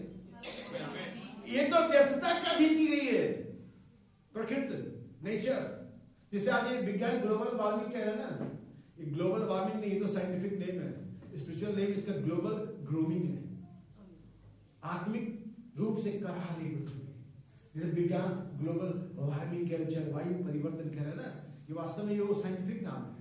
लेकिन असली बात है कि पृथ्वी करा रही है, पृथ्वी तड़प रही है परमेश्वर के पुत्र के प्रकट होने की बात। उसको मालूम है जिस दिन हमारा स्वामी वापस आ जाएगा, हमें पुरानी प्रकृति फिर हमारे ऊपर में कोई आरा नहीं चलाएगा, फिर माचिस की तीलियों के लिए हमें कोई काट नहीं देगा। हालेलुया! क्या समझ रहे हैं? इस सृष्टि आशा में दृष्टि क्या करें? परमेश्वर के पुत्र के प्रकट होने का, ये प्रकट पुत्र कहा है। इसी के लिए मैंने लूका 15 अध्याय का पढ़ा, लेकिन वहां आने से पहले, उस आयत पर आने से पहले चीजें आपके दिमाग में बैठा देना चाहता हूं। ठीक है, इसे कंप्लीट करते 23वीं आयत तक। क्योंकि सृष्टि बड़ी आशा भरी दृष्टि से परमेश्वर के पुत्रों के प्रकट होने की बात जो रही है, क्योंकि सृष्टि अपनी इच्छा से नहीं पर अधीन करने वाले की ओर से व्यर्थता के अधीन। फालतू में एक तरह से हम इसे कहेंगे कि करा किसी ने, भरा किसी ने। गुनाह मनुष्य ने किया और पाप, अनर्थता, हर तरह का प्रकोप पृथ्वी पर आ पड़ा। बाइबल ने साफ करी। आप सुनिए, इस आयत के साथ मैं भाई बहनों के मैसेज को इसके अंदर में रख देना चाहता हूं। पेज नंबर 144, 144, ब्रिज मैसेज, 7 कलीसिया का मोरों के बीच का फासला। जैसा पवित्र शास्त्र बताता है, जैसा पवित्र शास्त्र बताता है, वही मैंने पढ़ा है। अब यहाँ बाइबल हम कहते हैं प्रकृति और मनुष्य दोनों ही करा रहे हैं। क्या आप लड़ाइयों की चर्चा सुनकर क्या आपको तकलीफ नहीं होती? मैं कुछ वीडियोस देख रहा था, कुछ इमेज देख रहा था, कुछ बच्चों के, कुछ माओ के, कुछ जवानों के, कुछ सैनिकों के, और वास्तव में रोना आता है। किस क्राइसिस से वो गुजर रहे हैं। हमारे विश्वासी भाई बहन भी वहां पर है, बशर्ते हम उनका नाम नहीं जानते, लेकिन वहां पर है। बहुत सारी वीडियोस, बहुत सारे फेसबुक पर हमने देखा उन लोगों को। दोनों खरा रहे। यह तो दर्शाता है कि अपनी अवस्था में नहीं जिसमें उन्हें होना चाहिए। ये कंडीशन कैसी है? जब उड़ाव पुत्र सूअर के दड़े पहुंचा तब वो रो रहा था और इस बात के लिए करा रहा था, इस बात की उसके अंदर में से आह निकल रही थी, जितना मुझे इधर खाने को नहीं मिलता उससे ज्यादा मेरे घर में, मेरे पिता के घर में नौकरों को दे दिया जाता है। ये कराना था, ये ग्रूमिंग था, ये तड़प थी। और आज वही तड़प मुझे होती जब मैं लोगों को बीमार और परेशान देखता हूँ, भाई को देखता हूँ, पंगों को देखता हूँ, घोड़े को देखता हूँ, अंधों को देखता हूँ। मुझे काश अगर मेरे पास ऐसा होता, मैं इन्हें आके दे सकता होता। पतरस सुंदर नाम फाटक पर बहुत समय से आया और जाया करता होगा। मछुआरे के तौर पर भी कई बार सर्विस अटेंड करी होगी। कई बार यीशु मसीह का चेला होने पर भी सर्विस अटेंड करी होगी। यीशु मसीह के साथ भी कई बार सुंदर नाम फाटक पर आया और गया होगा। और कई बार उस सुंदर नाम फाटक पर पढ़ने वाले उस लगड़े से उसकी 2-4 आंखें मुलाकात हुई होगी। और कई बार उसने लगा काश मैं इसके लिए कुछ कर सकता होता। एक बार ये भी सोचा होगा कि यार चंदे की थैली होता के पास रहती, अगर मेरे पास होती तो मैं कुछ ज्यादा ही दे देता। लेकिन एक दिन जब वो बालक के तौर पर नहीं, जब वो चेले के तौर पर नहीं, जब मछुआरे के तौर पर नहीं, लेकिन एक दिन जब परमेश्वर के पुत्र के तौर पर उस मंदिर में गया और जब उस मंदिर से वापस आया, तब उसकी निगाहें, उस पर निगाहें पत्थरों से उड़ने पर लगी थी। और तब वो पीटर कहता है, हमारे पास सोना और चांदी नहीं है, ना कल था और ना आज है, लेकिन आज हमारे पास कुछ है। कल हम बालक थे, लेकिन आज हम पुत्र हैं। हालेलुया! हमारे पास सोना और चांदी नहीं है, लेकिन ये जो हमारे पास है वो हमारे पास क्या है? यीशु मसीह का नाम। हम कल भी गरीब थे, आज भी गरीब। हम कल भी रो रहे थे, आज भी रो रहे। हम कल भी परेशान थे, आज, लेकिन कल हम बेटे बालक थे, लेकिन आज हम पुत्र हैं। कल हम खोए हुए थे, लेकिन आज हम पा लिए गए हैं। कल हम ठुकराए हुए थे, लेकिन आज हम अपना लिए गए हैं। हालेलुया! बुढ़ा पुत्र कहता मैं लायक नहीं कि तू पुत्र करके रखे, नौकर करके। पिता ने कभी इस बात को सुना ही नहीं, कभी इस बात में डिबेट ही नहीं हुई, कभी इस बात पर ब्लेम ही नहीं किया पिता ने क्या बातें करा, तू इतना नीचे चला गया, अब फूंक दिया, अब भी वापस आया, वगैरह वगैरह। पुत्र पुत्र ही रहता है। मेरी बुराई भी होगी ना तब भी यही कहा जाएगी देखो मसीह होकर के, लेकिन मैं मसीह हूँ, मसीह होकर के ऐसा करता है। यस, कितनी अच्छी बात है ये। लेकिन मैं नहीं चाहता कि मसीह होने के लिए हमारे मसीह की बुराई हो। हालेलुया। बाइबल हम कहते हैं दोनों करा रहे हैं, और उस अवस्था ये दर्शाते हैं कि वे अपनी उस अवस्था में नहीं, इसलिए उन्हें होना चाहिए, वे कहीं से गिरे हैं। अब हम ये नहीं कहते कि हमारे लिए कोई इसका व्याख्यान करे, अब इसको डिस्क्राइब करने की जरूरत नहीं, हम सभी जानते, फिजिकली इसे समझते, क्योंकि वास्तव में हम जानते ये अनंत जीवन था जहां से गिरे थे। ओरिजिनली हमारा जो सनशिप है, पुत्रत्व का अधिकार हमें मिलना चाहिए। नबी कहता अनंत जीवन से गिरे थे। आमीन। आदम हवा के गिरने के द्वारा जो कि अदन की वाटिका में अनंत जीवन से मृत्यु में गिरे थे, उन समस्त प्रकृति को जो उनके अधीन थे मृत्यु लेकर के आए। जैसे प्रेसिडेंट अगर सरेंडर करता है तो जितने भी प्रेसिडेंट के नीचे है सारा सीनेट, सारा संसद, सारी प्रजा सब सरेंडर करते हैं। जब हमारे प्रतिनिधि आदम ने, हमारे पूर्वज आदम ने, परमेश्वर के पुत्र आदम ने सरेंडर किया, पाप में गिरा, तो सबको लेकर के गया वो। यही वजह कि यीशु मसीह सबको छुड़ाने आया। यही वजह कि यीशु मसीह के कलवरी पर मरने के समय पृथ्वी भी डांस कर रही थी, हालांकि लिखा भूकंप है।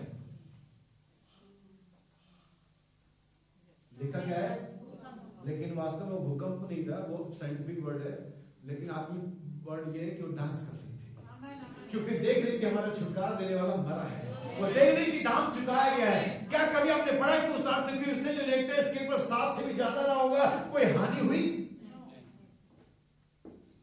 हालेलुया। बाइबल में कहते हैं प्रकृति जो उसके अधीन थी मृत्यु लेकर के, उन्होंने अनंत जीवन पर अपनी दावेदारी खो दी। उन्होंने अनंत जीवन पर अपनी दावेदारी खो दी। आदम से पहले वृक्ष कभी नहीं मरता था, जानवर आदम से पहले नहीं मरता था। केवल एक ही चीज जो नहीं मर सकती थी, और वह परमेश्वर, वो अनंत है। तो शब्दों में अगर इसको बिल्कुल सिंपल कर दूं तो जो परमेश्वर का भाव था, जो परमेश्वर का नेचर था, जो परमेश्वर का एट्रिब्यूट था आदम के अंदर में, वो आदम से ले लिया गया ताकि आदम मर सके। कितने लोग मुझे कहने के समझ जाएंगे और मेरी बात को अदरवाइज नहीं लेंगे कि आदम से निकाल करके परमेश्वर ने उन्हें एक आशीष दी, ना कि सजा। आमीन, आमीन, सही बात है। क्योंकि आदम में कोई मर नहीं सकता था, वे पाप के साथ रहते, परमेश्वर से अलग रहते, फिर भी मर नहीं सकते थे। परमेश्वर उनको वापस बुलाने के बाहर निकाला ताकि एक दिन अपने बहाए गए लहू के नीचे, उस सिद्ध बलिदान के नीचे इन्हें वापस ले ले बिना पाप के। परमेश्वर को पाप के साथ अंदर नहीं ले सकता। वे आदम हवा गुनाह के साथ वहां रह नहीं सकते थे, सो उनको निकालना, उनको किक आउट करना एक कर्स नहीं था, एक ब्लेसिंग थी। हालेलुया। और स्मृति रूपी कर्स को यीशु मसीह की कलवरी पर हमेशा के लिए खत्म कर दिया। भाई बहन हम क्या कहते हैं यहाँ पर? उन्होंने अनंत जीवन में दावेदारी खो दी। तो शब्दों की परमेश्वर ने गुण, अपने एट्रीब्यूट्स, अपना नेचर, अपना जीवन उनमें से निकाल लिया और उन्हें as a human, just a man छोड़ दिया। इसलिए बाइबल संहिता के अंदर में कहती है मनुष्य क्या है जब उसकी सुधि लूं।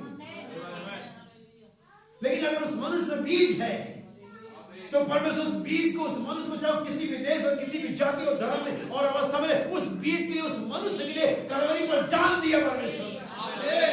अगर मनुष्य कुछ नहीं तो क्यों कलवरी पर यीशु मसीह मरा? हाँ, मनुष्य कुछ नहीं, उस मनुष्य के बारे में से परमेश्वर का बीज पाया जाता है। सना भी कहता है जिससे वो गिरे वो अनंत जीवन था और अपने को मृत्यु से सर्वदा के लिए बचाने रहने का केवल एक ही तरीका है कि हमें अनंत जीवन हो, कि हम परमेश्वर के पुत्र और पुत्रियां बन जाएं। लेकिन मेरे भाइयों में मैं कहना चाहता हूं कि हम बन नहीं सकते, हमें होना है। कब होना है, कैसे होना? जगत के होने से पहले। मैं थोड़ा और आगे बढ़ता हूं इसमें, क्या आपको समझ में आनी चीजें? बाइबल में पेज नंबर 146 में कहते हैं जब उसने अपनी संगति और जीवन के अधिकार को खो दिया तो अपनी पैतृक संपत्ति को भी खो दिया। याद रहे जिस दिन उसका फल खाएगा उसी दिन अवश्य मर जाएगा। उसने सिर्फ फल नहीं खाया, उस फल खाने द्वारा उसने संगति खोई, प्रेजेंस ऑफ गॉड को खो दिया। हमें पृथ्वी पर अधिकार को खो दिया। एक बात याद रखिए, जब कुछ भी आप ऐसा करते जो बाइबल में नहीं है, आप सिर्फ चर्च की सदस्यता ही नहीं खोते, आप बहुत कुछ खोते हैं। जिसे आपको बाद में समझ में आएगा। हवा को अचानक ही समझ में आएगा पहले दूसरे दिन या कुछ घंटों के बाद, जब वो काला सा शेर, वो जो काली सी बिच्छू और सांड उन पर गुर्राने लगा होगा। अभी हवा कुछ नहीं, क्या हो रहा है? कल तक तो मैं इस पर तकिया करती थी, कल तक तो यही शेर म्याऊं म्याऊं करता था मेरे कदमों के नीचे, और आज ये गुर्रा रहा है उसमें। ये क्या हो रहा है? तब हवा के समय कि मैंने किया क्या है। विश्वासियों की तब समझेगा जब मामला खत्म हो जाएगा। बाइबल में कहते हैं, और जिस दिन उन्होंने अपना जीवन गंवाया, उन्होंने अपने पैतृक अधिकारों को खो दिया। पैतृक अधिकार क्या होते हैं? वो संपत्ति जो आपको जायदाद में पुरखों से मिली है। मेरा मन कर रहा है कि मैं इसको और डीप ले जाऊं। आदम को अपने पिता से कुछ तो मिला था, और गुनाह के बाद आदम ने वही खोया था। और वो जो उसको मिला था वो क्या था? पिता का सामर्थ था। पिता के द्वारा दिए गए सामर्थ को, अथॉरिटी को, एडॉप्शन को, पुत्रत्व के अधिकार को आदम ने खो दिया। बाइबल हमें बताती है, मैं अपने पढ़ो पत्रस की पत्री, दूसरा अधिकार देखिए, दूसरा जायदाद देखिए जो हमें बाद में मिला। पहला पत्रस दूसरा अध्याय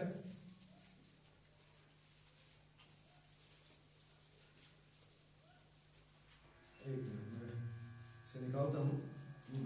पहला पत्रस पहला ही अध्याय है, और आप इसके 17 वचन से पढ़े, ध्यान सुनिएगा। मैंने कहा जायदाद, किसी भी पुत्र को उसके अंदर में जो ब्लड सेल्स होते हैं, कैरेक्टर होता है, वो अपने पिता से मिलता है। फिजिकली अगर हम कहें तो बाइबल नीति वचन बताते हैं कि धन संपत्ति पुरखों के आशीर्वाद से या इनसे मिलते हैं, जो हमारे पूर्व हमारे छोड़ जाते हैं। अगर वो कर्जा छोड़ गए तो कर्जा भरना, अगर वो संपत्ति छोड़ गए हम संपत्ति एंजॉय कर सकते हैं। सो आदम को अपने पिता से, अपने परमेश्वर से क्या मिला था? अधिकार मिले थे, अनंत जीवन मिला था, सामर्थ्य मिली थी।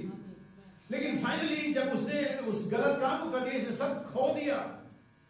जैसा कि टाइटल डीड में मेंशन था, ये कोई अनसर्टेन बात नहीं थी, ये कोई अनजानी बात नहीं थी कि ऐसा हो जाएगा। टाइटल डीड में मेंशन था कि जिस दिन तू फल खाएगा उस दिन, इसके बावजूद उन्होंने ऐसा किया और वही हुआ। तो जो चीजें टाइटल डीड में मेंशन है वही होंगी। हम क्या समझ पा रहे हैं? क्या पुत्र हो और ना हो। सुनिए क्या लिखा हुआ है, और जबकि तुम हे पिता कहकर उससे प्रार्थना करते हो, जो बिना पक्षपात हर एक को काम के अनुसार न्याय करता है, तो अपने परदेशी होने का समय ऐसे बिताओ,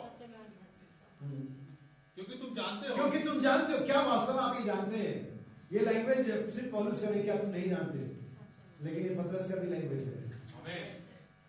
क्योंकि तुम जानते हो कि तुम्हारा निकम्मा चाल चलन कौन सा। बाइबल ने कभी भी यहाँ पर किसी फिजिकल और मटेरियल बिल्डिंग और सोने और चांदी की बात कभी नहीं करी। बाइबल ने हमेशा कैरेक्टर की बात करी, नेचर की बात करी। सुनिए, क्योंकि तुम जानते हो कि तुम्हारा निकम्मा चाल चलन। कौन सा चाल चलन? क्या ये हमें परमेश्वर से मिला?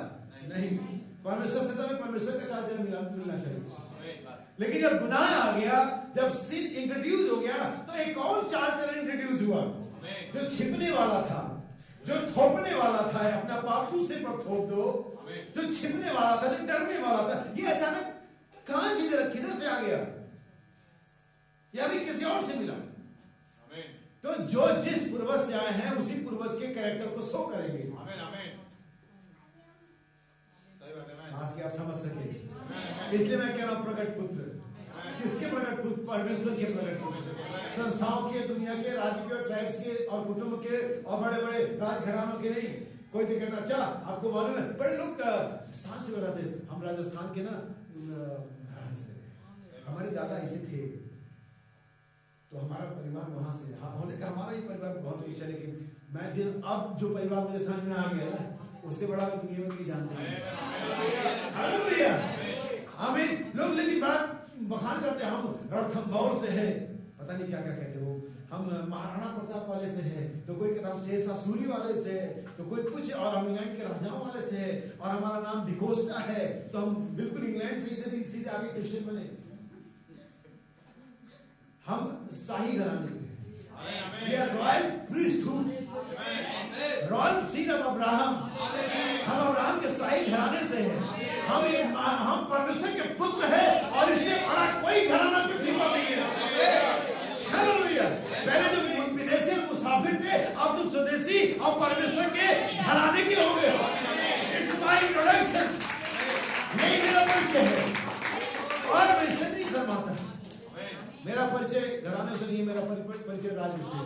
सुनिए कि तुम्हारा निकम्मा चाल चलन जो बाप दादों से चला आता है। बस कर, ये निकम्मा चाल कहां से मिला? ये निकम्मा चाल लेकिन अगर पतरस की पत्री के दूसरे अध्याय में जाएंगे, उसकी पहली 7 आयत पढ़ेंगे तो बाइबल कहती है ताकि तुम उसके ईश्वरीय स्वभाव के संभागी हो जाओ। ये निकम्मा चाल चलन छुपने वाला, मैं बारी में था, मैं शब्द सुन के डर गया। पुत्र कैसे शब्द सुन के डर सकता, मुझे समझाओ। जरूर उसने गिलास तोड़ दिया है, आप आ गए।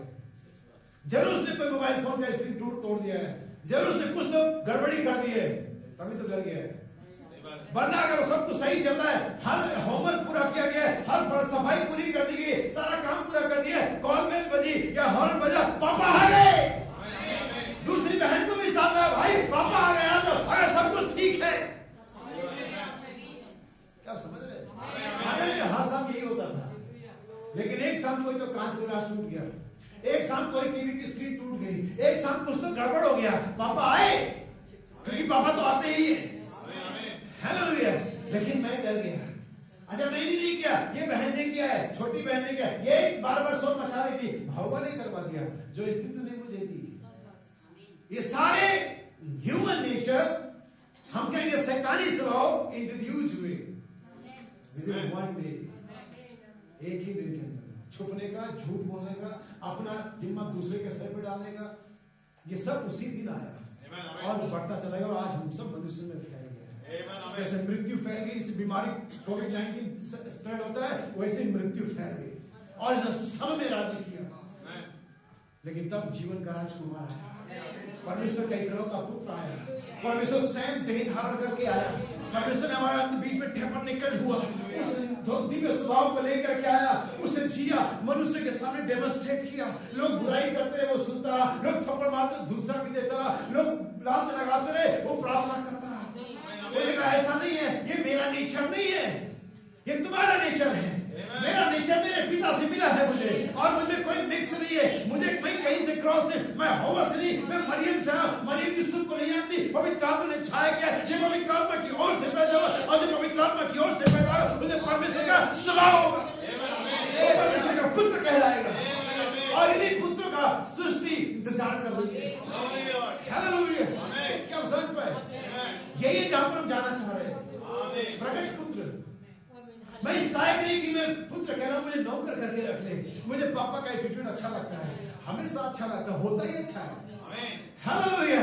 उसने कहा जल्दी से एक बागा लेकर के आओ, जल्दी से एक अंगूठी लेकर के आओ, जल्दी से एक जूता लेकर के आओ। पापा मैंने बोला, अरे चुप कर, जल्दी से बैठ वालों कोई बोलो, पापा मैं बकरा भी कटवाओ, पापा सुन, अरे ये भी पापा को सुन ही नहीं रहे, क्योंकि पुत्र लौट रहा है, पुत्र वापस आया है।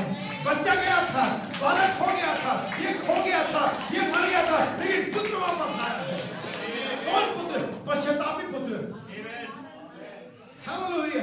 बाइबल हम कहते हैं यहाँ पर आदम से पहले वृक्ष नहीं मरता था, और सारी बातें बाइबल नाम कहते हैं। अब देखिए आदम एक कैसा करता, पहाड़ उखड़ के वहां चला जा और वैसा हो जाता। आदम कह सकता पेड़ यहाँ से उखड़ के वहां जाए और वैसा हो सकता था, क्योंकि छोटे रूप में वो ईश्वर था, small a god, ji God था।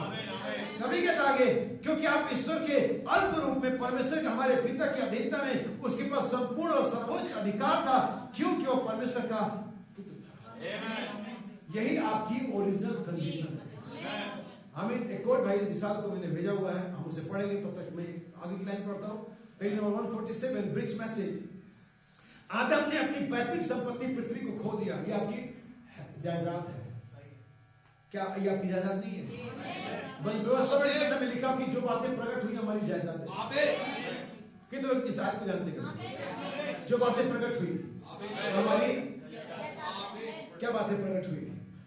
पहले ये प्रकट हुआ कि हम इस पृथ्वी के लोग नहीं है, और ये हमारी क्या है?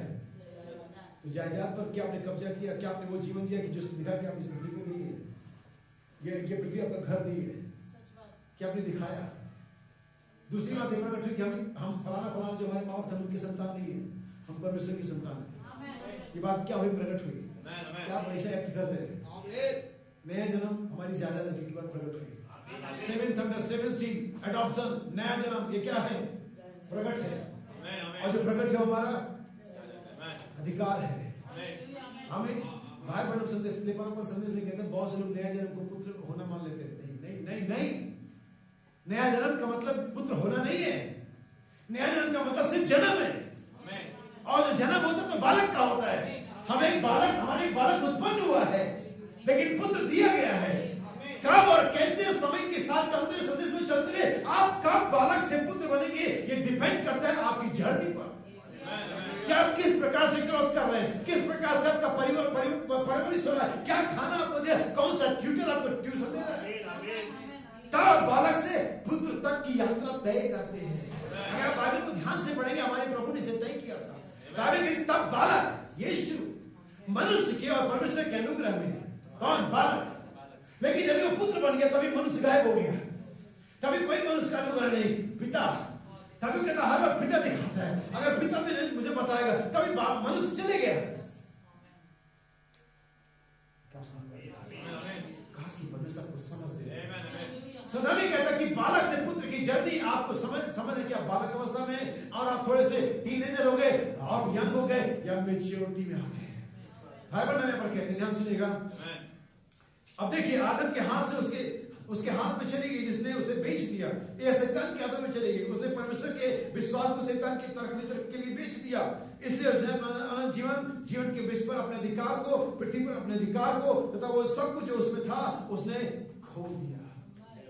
लेकिन जब यीशु आया, याद रखिए भाई बहनों ने हमेशा ही आदम से, जब पृथ्वी पर अधिकार की बात आती है, पुत्रत्व का बात आता है, आदम के बाद सीधा भाई बहनों यीशु मसीह को कोट करते हैं। मूसा को, अब्राहम को, दाऊद को या किसी नबी को कोट नहीं किया जाता है।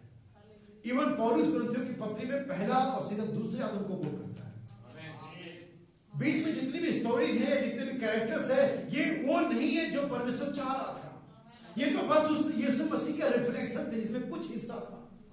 लेकिन वो संपूर्णता, वो पूरा अधिकार जो पुत्र का अधिकार है, जो परमेश्वर को प्रकट करता, वो यीशु था। आमीन।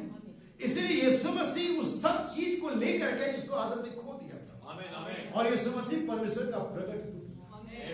और यीशु मसीह के बाद ये समय आता है इस अंत के दिन में, जब फिर से सृष्टि परमेश्वर के उन्हीं पुत्रों का जो एडॉप्टेड होंगे, जो परफेक्ट होंगे, जो पवित्र आत्मा से भरे हुए होंगे, जो परमेश्वर के कलीसिया में देह में सुव्यवस्थित किए गए होंगे, उन्हीं का इंतजार कर रही है। अब सुनिए बड़े ध्यान से, इसको जो भाई साहब पढ़ेंगे इसे ध्यान से सुनिएगा। मैसेज द मसाया, और एक संदेश है मसाया करके भाई बहनों का। नाउ अब देखिए, then God comes into the man, और परमेश्वर एक मनुष्य के बीच में या मनुष्य के रूप में आता है, into the heart, हृदय में, which is the spirit, जो कि एक आत्मा है।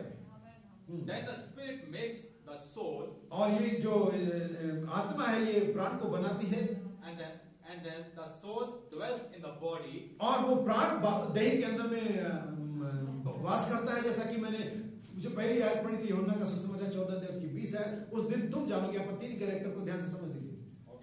सुनिएगा, सुनिए।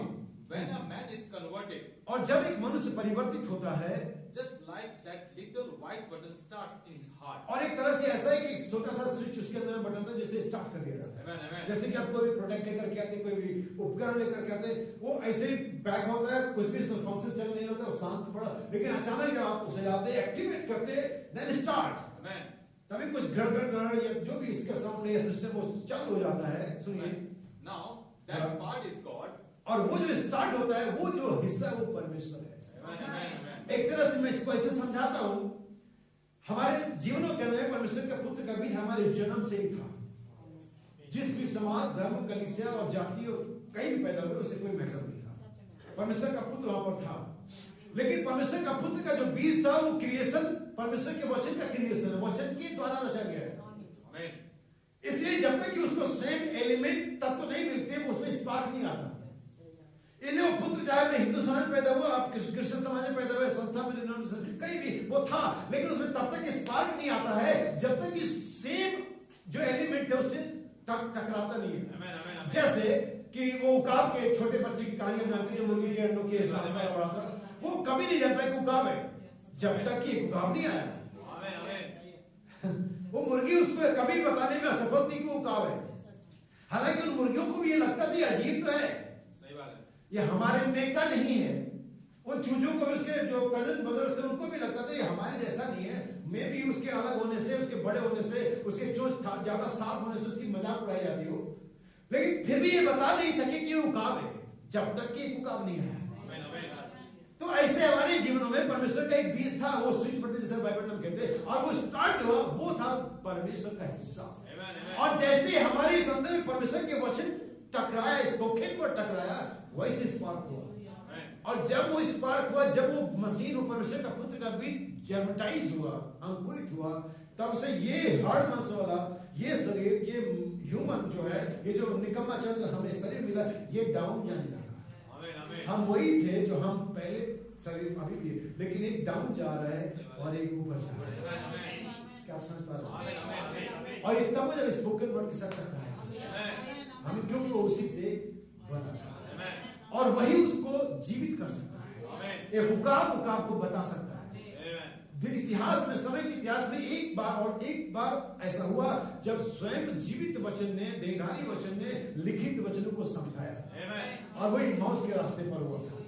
इन कलीसियाई कालों में 7 कलीसिया का 2000 सालों का फासला है, सिर्फ इसी समय ऐसा हुआ जब परमेश्वर ने हर कलीसिया में एक नुमाइंदा भेजा जो कि जीवित वचन था, जिसमें परमेश्वर जी रहा था और उन लिखित वचनों को समझा रहा था जो उसके साथ चल रहे थे। इसलिए साथ चलना जरूरी है ताकि समझ सको की बातें क्या है। आगे भाई बहन कहते हैं, When a man born again with the Spirit of God, जब मनुष्य परमेश्वर की आत्मा द्वारा दोबारा जन्म लेता है and God's Spirit dwells in him, और परमेश्वर का आत्मा उसमें वास करने लगता है, and he can let the Spirit grow, और तब उसका परमेश्वर जो आत्मा उसके अंदर बढ़ने लगता है, and take out all the roots of bitterness, और सारी कड़वाहट, जो शब्दों में से कहेंगे कि सारी निकम्मा चाल चलन जो हमारे फिजिकली माँ बाप से मिला है, जो हमारे कल्चर में मिला है, जो हमारे समाज में मिला है, वो सारा बिटरनेस, सारा निकम्मा चाल चलन निकल, यही जो मैं समझाने का प्रयास है। ये 2 है, एक बढ़ेगा और एक घटेगा। परमेश्वर का पुत्र बढ़ेगा तो मनुष्य की लालसाएं, इच्छाएं, आंखों की अभिलाषा, जीवन का घमंड घटेगा। तो फिर आगे कहते हैं वर्णन, and press God's way through him again, और परमेश्वर के मार्ग में वो आगे बढ़ता है। he can become back in the same condition, और वो उसे दोबारा उसी अवस्था में ले, यही है कंडीशन जहां पर परमेश्वर का प्रकट पुत्र दिखाई देगा। कोई बगीचों में नहीं, किसी गार्डन में नहीं, जैसे कि ईडन गार्डन सोचते हैं, कंडीशन सुनिए, that he was when he was in the Garden of Eden, जैसा कि वो अदन की वाटिका में पहले जगह में, पहले समय में था।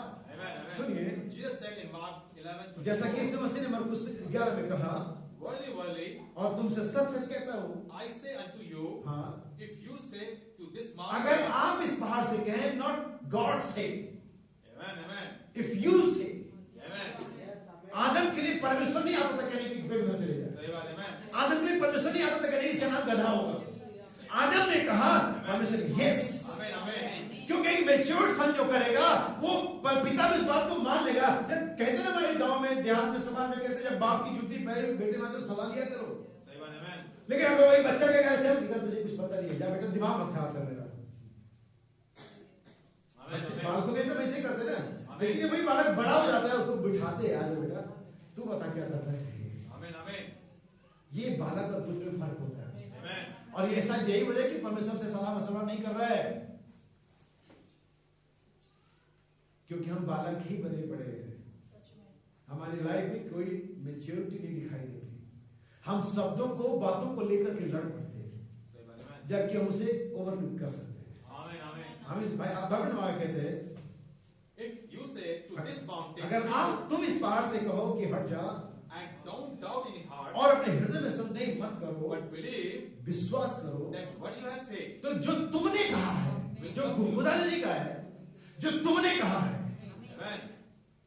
आदम कभी शाम को नहीं सोचा था कि अपने वाइफ के मिलकर, हनी मैंने नाम इसका शेर तो रख दिया, पता नहीं खुदा बाप आएंगे तो वो क्या कहेंगे, वो भी शेर मान लेंगे नहीं मानेंगे, अरे क्यों नहीं मानेगा यार, मैच्योर्ड सन है, लेपालक पुत्र है, सुव्यवस्थित पुत्र है, प्लेस्ड सन है, क्यों नहीं मानेगा। सुनिए आगे, but believe, पर विश्वास करे that what you have said, जो आपने कहा है will come to pass, ये होगा। जो आपने कहा है, ये कंडीशन में आना है आपको, क्या इस कंडीशन में, हम तो सोचते अरे कैसे भाई ब्रह्मन, जैसे भाई रिंकू ने सर बताया था या भाई रघुनाथ ने बताया था कि भाई ब्रह्मन के पास जब एक मुर्दे के किसी के प्रे करा था, भाई ब्रह्मन ने कहा बिली जाके प्रे करो। तो पापा मैं प्रे करूं? क्या यीशु मसीह ये कहा था अगर विलियम बर्नम कुछ कहे तो वो हो जाएगा? क्या ये कहा जो विश्वास करे सत्य ना करे? जब किसी कैंसर के लिए प्रार्थना करना है, पादरी साहब को बोला क्यों, क्या तुम विश्वासी नहीं हो? क्या पादरी साहब के पास स्पेशल कमीशन है? हो सकता है कि प्रचार का स्पेशल कमीशन हो, लेकिन बाइबल क्या कहती है विश्वास करने वाले में चिन्ह हो। बाइबल ये नहीं कहती कि पास्टर में चिन्ह होंगे, डिकन में चिन्ह होंगे, प्रेरित में चिन्ह होंगे, प्रॉफिट में चिन्ह होंगे, पोप में चिन्ह होंगे, विश्वास करने वाले में चिन्ह। हेलो आगे क्या था भाई ब्रह्मन? You can have what you said. आपके पास ये होगा जो आप कहेंगे। That puts him right back supreme again. और यही आपको उस अथॉरिटी में, सर्वोच्चता में जो पीछे थी हमारे पास अदन में, वापस ले जाती है। सुनिए, It put him right back in the condition. और हमें उस अवस्था में लेकर के जाती है। We are made of light meters. जहां पर हम उससे मुलाकात कर सके। Amen, amen. सुनिए, Inside of us और हमारे अंदर is a cosmic light. हमारे अंदर एक कॉस्मिक लाइट है जिसे मेडिकल के लोग जानते होंगे। सुनिए आगे। That cosmic light is a light that can take an X-ray with. और यही कॉस्मिक लाइट हमारे साथ या हमारे अंदर से एक एक्सरे को बनाती है। The X-ray doesn't come from the X-ray light. और एक्सरे किसी दूसरी किरण से नहीं आता है, ये हमारे अंदर ही कॉस्मिक लाइट है, उसी से एक्सरे क्रिएट होती है जिससे आप फिल्म बनाते हैं। It comes from your own light. ये आपकी ही अपनी लाइट या किरण है। And then if the cosmic light, और अगर ये कॉस्मिक उजियाला could be pushed to a place to where not cosmic light, जहां वहां डाला जाए पर कोई कॉस्मिक लाइट नहीं है, but eternal light, लेकिन अनंत उजियाला है, God could dwell supremely. और तब परमेश्वर वहां पर अपनी सर्वोच्चता के साथ वास करेगा। सुनिए, to do our thinking, और हमारे जो सोच विचार है, to do our walking, हमारे जो चाल चलन है, do our talking, और हमारे जो बातचीत का तरीका है, then it is no longer that man, और उस तरह से ये जैसा पुराना था वैसा नहीं रहेगा, but it is God in the man. ये वो होगा कि परमेश्वर मनुष्य में वास कर रहा है। Amen, amen, amen. क्या आप समझ पा रहे हैं? Amen. क्या आगे और है? हाँ ठीक है। I suppose I am deafening you by this thing. हाँ फिर से एक बार पढ़े। I suppose मैं ऐसा सोच रहा हूँ I am deafening you और मैं आपको ये तय कर सकूं आपके लिए by this thing, इस बात के द्वारा, because I hear a rebound. और मैं यहाँ पर दोबारा इस बात को दोबारा जन्म लेने को सुन रहा हूँ। It is God an awful voice. ये बहुत ऊंची आवाज है। ये परमेश्वर की बहुत ऊंची आवाज है। It is not me. और ये मेरी नहीं है। It is this. और ये उसकी है। Amen. ये वह है। Now he's got light. और उन्होंने उस उजियाले को पाया या देखा। And life. और जीवन। And eternal life. और अनंत जीवन। Is the light of God. परमेश्वर का उजियाला that dwells in the man. मनुष्य के अंदर में पाया जा रहा है। Amen. Now he becomes unmanned sinner life. और वो एक जो मनुष्य का वो बिना पाप का मनुष्य होगा जिसके अंदर में परमेश्वर वास करेगा। And becomes more God like. और वो ज्यादा परमेश्वर के जैसा होगा। Amen, amen, amen. और परमेश्वर का पुत्र कैसा होगा? परमेश्वर के जैसा होगा। लास्ट कोट पढ़ूंगा और मैं समाप्त करूंगा इसे। लेखपालक पर संदेश पेज नंबर 185 और पेज नंबर 187, और ये बहुत ही महत्वपूर्ण है। इसी पर सारा संदेश टिका हुआ है। मिस मत करना। हर एक चीज किसकी बात जो रही है? संपूर्ण सृष्टि किसकी बात जो रही है? परमेश्वर के पुत्र के प्रकट होने की। हम एक नई गवर्नमेंट की बात नहीं, हो सकता है बीजेपी और कांग्रेस वाले 10 मार्च को एक नई गवर्नमेंट की बात जो है, लेकिन मैं परमेश्वर के पुत्र की, एवं सृष्टि भी परमेश्वर के पुत्र के या पुत्रों के प्रकट होने की बात जो रही है। कलीसिया अपने स्थान पर आने की बात जो रही है। कौन परमेश्वर का पुत्र था? जब आदम उसकी रियासत अधिकार क्षेत्र कहाँ था? पृथ्वी पर। उसकी रियासत पृथ्वी पर थी। क्या ठीक है? वह एलोहिम परमेश्वर, वह यहोवा था। क्या ऐसा है? मैं परमेश्वर हूं और अपने से छोटे कुछ जनों को बनाया जो मेरे अधीन रहे, उन्हें एक अधिकार क्षेत्र दिया गया। उनके अधिकार क्षेत्र में पृथ्वी उनके अधिकार क्षेत्र के अंतर्गत आती है। आमीन, आमीन। जिस संपूर्ण पृथ्वी पर उनका क्या है? अधिकार है। बाइबल में आगे कहते हैं, और सारी सृष्टि परमेश्वर के पुत्र के प्रकट होने की बात जो रही है। यह क्या ठीक है? इंतजार कर रही है। परमेश्वर अपनी कलीसिया को उसके स्थान पर सुव्यवस्थित करने का यत्न कर रहा है। जैसा हमने गलतियों 4 अध्याय पढ़ा कि बालक जब तक बालक है व्यवस्था के अधीन है, उसमें और दास में कोई फर्क नहीं है। ये वजह कि बहुत बड़े बड़े पास्टर, बहुत बड़े बड़े कलीसिया भी वही काम ये मिरेकल करें जो हम कर रहे हैं, हमसे भी ज्यादा कर रहे हैं, और हम में उनमें फर्क नहीं है। लेकिन एक दिन अपने स्थान पर आने दो, एक दिन कलीसिया को बचपने की आदत से मैच्योरिटी में आने दो, चीजें बदल जाएंगी। नबी कहता है आगे पेज नंबर 187, क्या प्रबंधों में विश्वास करते, सिस्टम या हम कहेंगे कालक्रम, क्या प्रबंधों में विश्वास करते? बाइबल ऐसा कहती है, समय की परिपूर्णता की आयाम में। कितने लोग जानते हैं? मुझे लगता है शायद आप थक रहे हैं, लेकिन अगर ऐसा है तो आपके लिए नुकसानदेह है। अगर आप चीजों को कंटिन्यू नहीं कर पा रहे हैं, अगर चीजों का मिला नहीं पा रहे हैं, तो फिर आपके लिए नुकसान है। हमें इफिसियंस चैप्टर 1 वर्स 3 और 4, ताकि आप जान जाए बाइबल में ऐसा है और नहीं, क्योंकि बहुत से लोग इसे रिकॉर्डिंग में सुनेंगे, और मैं चाहता हूं कि चीजें बिल्कुल क्रम में हो, और लोग जाने की बाइबल ने लफेबाजी नहीं करी है, वो जाने की बाइबल के अंदर में ऐसा है। इफिसियंस चैप्टर 1 वर्स 3 से पढ़े। हमारे प्रभु यीशु मसीह के परमेश्वर और पिता का धन्यवाद हो कि उसने हमें मसीह में स्वर्गीय स्थानों में सब प्रकार की आत्मिक आशीष दी है। ठीक है, हम इसके समय को बचा लेते हैं और इसके हम 10वीं आयत को पढ़ते हैं कि समयों के पूरे होने का, क्या लिखा हुआ यहाँ पर, कि समयों के पूरे होने का, डिस्पेंसेशन ऑफ द टाइम्स, समयों के पूरे होने का ऐसा प्रबंध हो। कितने लोगों ने कभी अपनी एजुकेशन में इतिहास पढ़ा है और मानव पाषाण युग पढ़ा है, फिर लोहे के हथियार, फिर पत्थरों के हथियार, और फिर बाल विवाह, और फिर मुगल प्रथा, फिर ये सारे एजेस हैं। इन्हें इतिहास में अलग अलग समय में बांटा गया है। पत्थर वाला युग कौन सा था, लोहे वाला युग कौन सा था, एटॉमिक हथियार वाला युग कौन, ये सारे डिस्पेंसेशन है फिजिकली। लेकिन हम यहाँ पर बाइबल प्रचार करें और इसलिए हमें स्पिरिचुअल टाइम ऑफ डिस्पेंसेशन जानना है। लूथर का एक युग था, वेस्ली का दूसरा था, पेंटिकोस्टल एज था। सुबाइबल हम कहते हैं क्या प्रबंधन में विश्वास करते? बाइबल ऐसा कहते, समय की परिपूर्णता, ऐसा हमने इफिसियंस 1:10 में पढ़ा। अब सुनिए, समय की परिपूर्णता क्या है, प्रबंध क्या है? मूसा का एक प्रबंध था। क्या उन लोगों ने यीशु मसीह से नहीं कहा मूसा के चेले हैं? समय तो बहुत आगे बढ़ गया था, लेकिन उस काल की आत्मा से भी आगे नहीं बढ़ पाए थे। उन्होंने अभी भी मूसा को कोट किया। जैसे आज अगर आप जिस युग में आप 2022 में रहते हैं, और अगर आप कहें जैसे कि हम अपने बच्चों से कहते हैं बेटा हमारे जमाने में ऐसा नहीं होता था, तो ठीक है, नहीं होता क्योंकि उस समय नहीं था। अब मैं ही नहीं कहूंगा कि तुम भी बैलगाड़ी में बैठ के जाओ, क्योंकि मैं गया हूं। पहली बात उनको दिखेगी नहीं, मिलेगी नहीं, अगर मिलेगी तब भी वैसा शायद शौक में कर ले फोटो और सेल्फी के लिए, वो अलग बात है, लेकिन उसको कभी भी प्रेफर नहीं करेंगे प्रॉपर ट्रांसपोर्टेशन के लिए, क्योंकि वो डिस्पेंसेशन अलग था और ये अलग है। इसीलिए स्पिरिचुअल वे में बाइबल हम कहते हैं मूसा का एक प्रबंध था, यूहन्ना का एक प्रबंध था, क्योंकि यीशु मसीह के जाने के बाद ठीक वहां पर यूहन्ना के भी चेले थे, और उन्होंने कहा हमने यूहन्ना को समझ लिया है। तो एक समय का प्रबंध था, मूसा का था, यूहन्ना का था, मसीह का एक प्रबंध है, कलीसिया की संस्था का एक प्रबंध है, पवित्र आत्मा के उंडले जाने का एक प्रबंध है, यानी कि डिस्पेंसेशन है। क्या यूहन्ना नबी की किताब में कहीं मैं अंत के दिन अपनी आत्मा को दे दूंगा? ये समय के प्रबंध में। तो भाई बहन यहाँ पर क्या समझा रहा है कि हर एक चीज का एक प्रबंध है। हमारा संदेश क्या? प्रकट पुत्र कौन है? जिनका लेपालक बन हुआ हो, जो पवित्र आत्मा से भरे गए हो, जो सिद्ध हो, जिनमें वचन कार्य करता दिखाई देता हो। ध्यान सुनिएगा, भाई बहन में सारे प्रबंध होता है। लेपालकपन का भाई बहन कहते पवित्र आत्मा के ले जाने का एक प्रबंध है, अब लेपालकपन का भी एक प्रबंध है। Now it's a time of adoption. ये समय परमेश्वर के पुत्रों के प्रकट होने का है, ये परमेश्वर के पुत्रों का लेपालकपन का समय है। परमेश्वर ने बहुत सारे पुत्र जो बैठे और बहुत समय से पवित्र आत्मा का ट्यूशन ले रहे हैं, और क्या पवित्र आत्मा हमारे बारे में क्या रिपोर्ट कर रहे हैं? जैसे कि हमारा टीचर हमारे बच्चों की रिपोर्ट हमें देता है, रिपोर्ट कार्ड।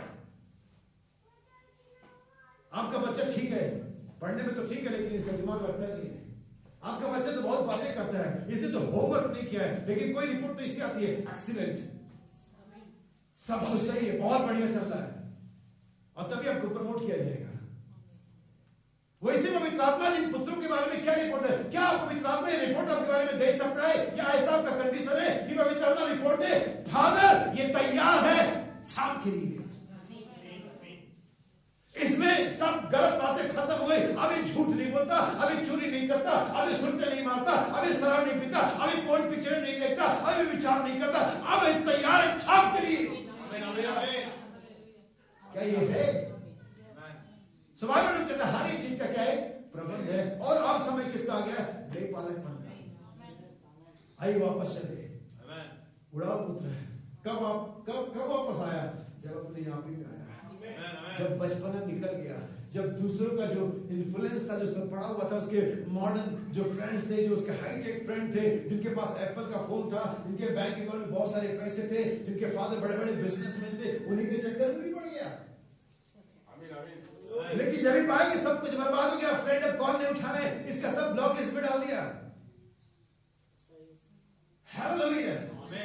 तुम्हारे अच्छे दिनों में साथ देने वाले बहुत सारे लोग मिल सकते हैं, और वो कभी भी वो हो सकता है फेसबुक फ्रेंड हो सकता है तुम्हें ट्विटर और इंस्टा पे फॉलो करते हो, लेकिन अगर तुम उन्हें सत्य बताओ फिर वो फॉलो करते तो तुम्हारे मित्र है।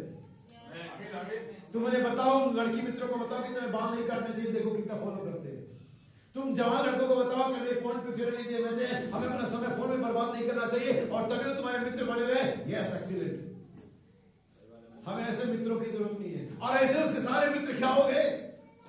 किसी ने ऐसा भी सोचा कि मेरे पापा की फैक्ट्री, चलो इसको वही लगा देते। नहीं, हमारे साथ रहेगा। हमारे पापा फैक्ट्री में हमारी बेटी की, इसके बाप का दोस्त है, जो कितना बड़ा मालिक फैक्ट्री, उसके बेटे का ही दोस्त है।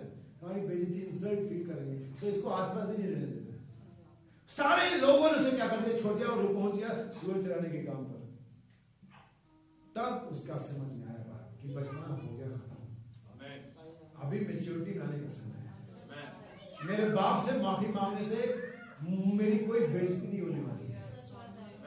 बाप से 10 बार चीजें मांगो, 11 बार मांगो, कितनी बार मांगो, ना मिले तब भी बाप, और दे तभी बाप, और कोई नहीं कहता बड़ा बाप कहता दिया नहीं। ऐसा कौन कहता है? चाचा से मांगो, मित्र से मांगो, भाई से मांगो, तो शायद कह भी, बाप से मांगने कोई कहता भी नहीं है, बल्कि कहता है एक बार दिखा और प्यार से मांग यार, बाप है दे देगा। कभी नहीं कहता कि तेरी बड़ी बेटी पापा ने दिया नहीं तुझे। बाइबल कहती है इसने अपने आप को वहां से उठाया और कहा जाकर के मैं क्या करूंगा।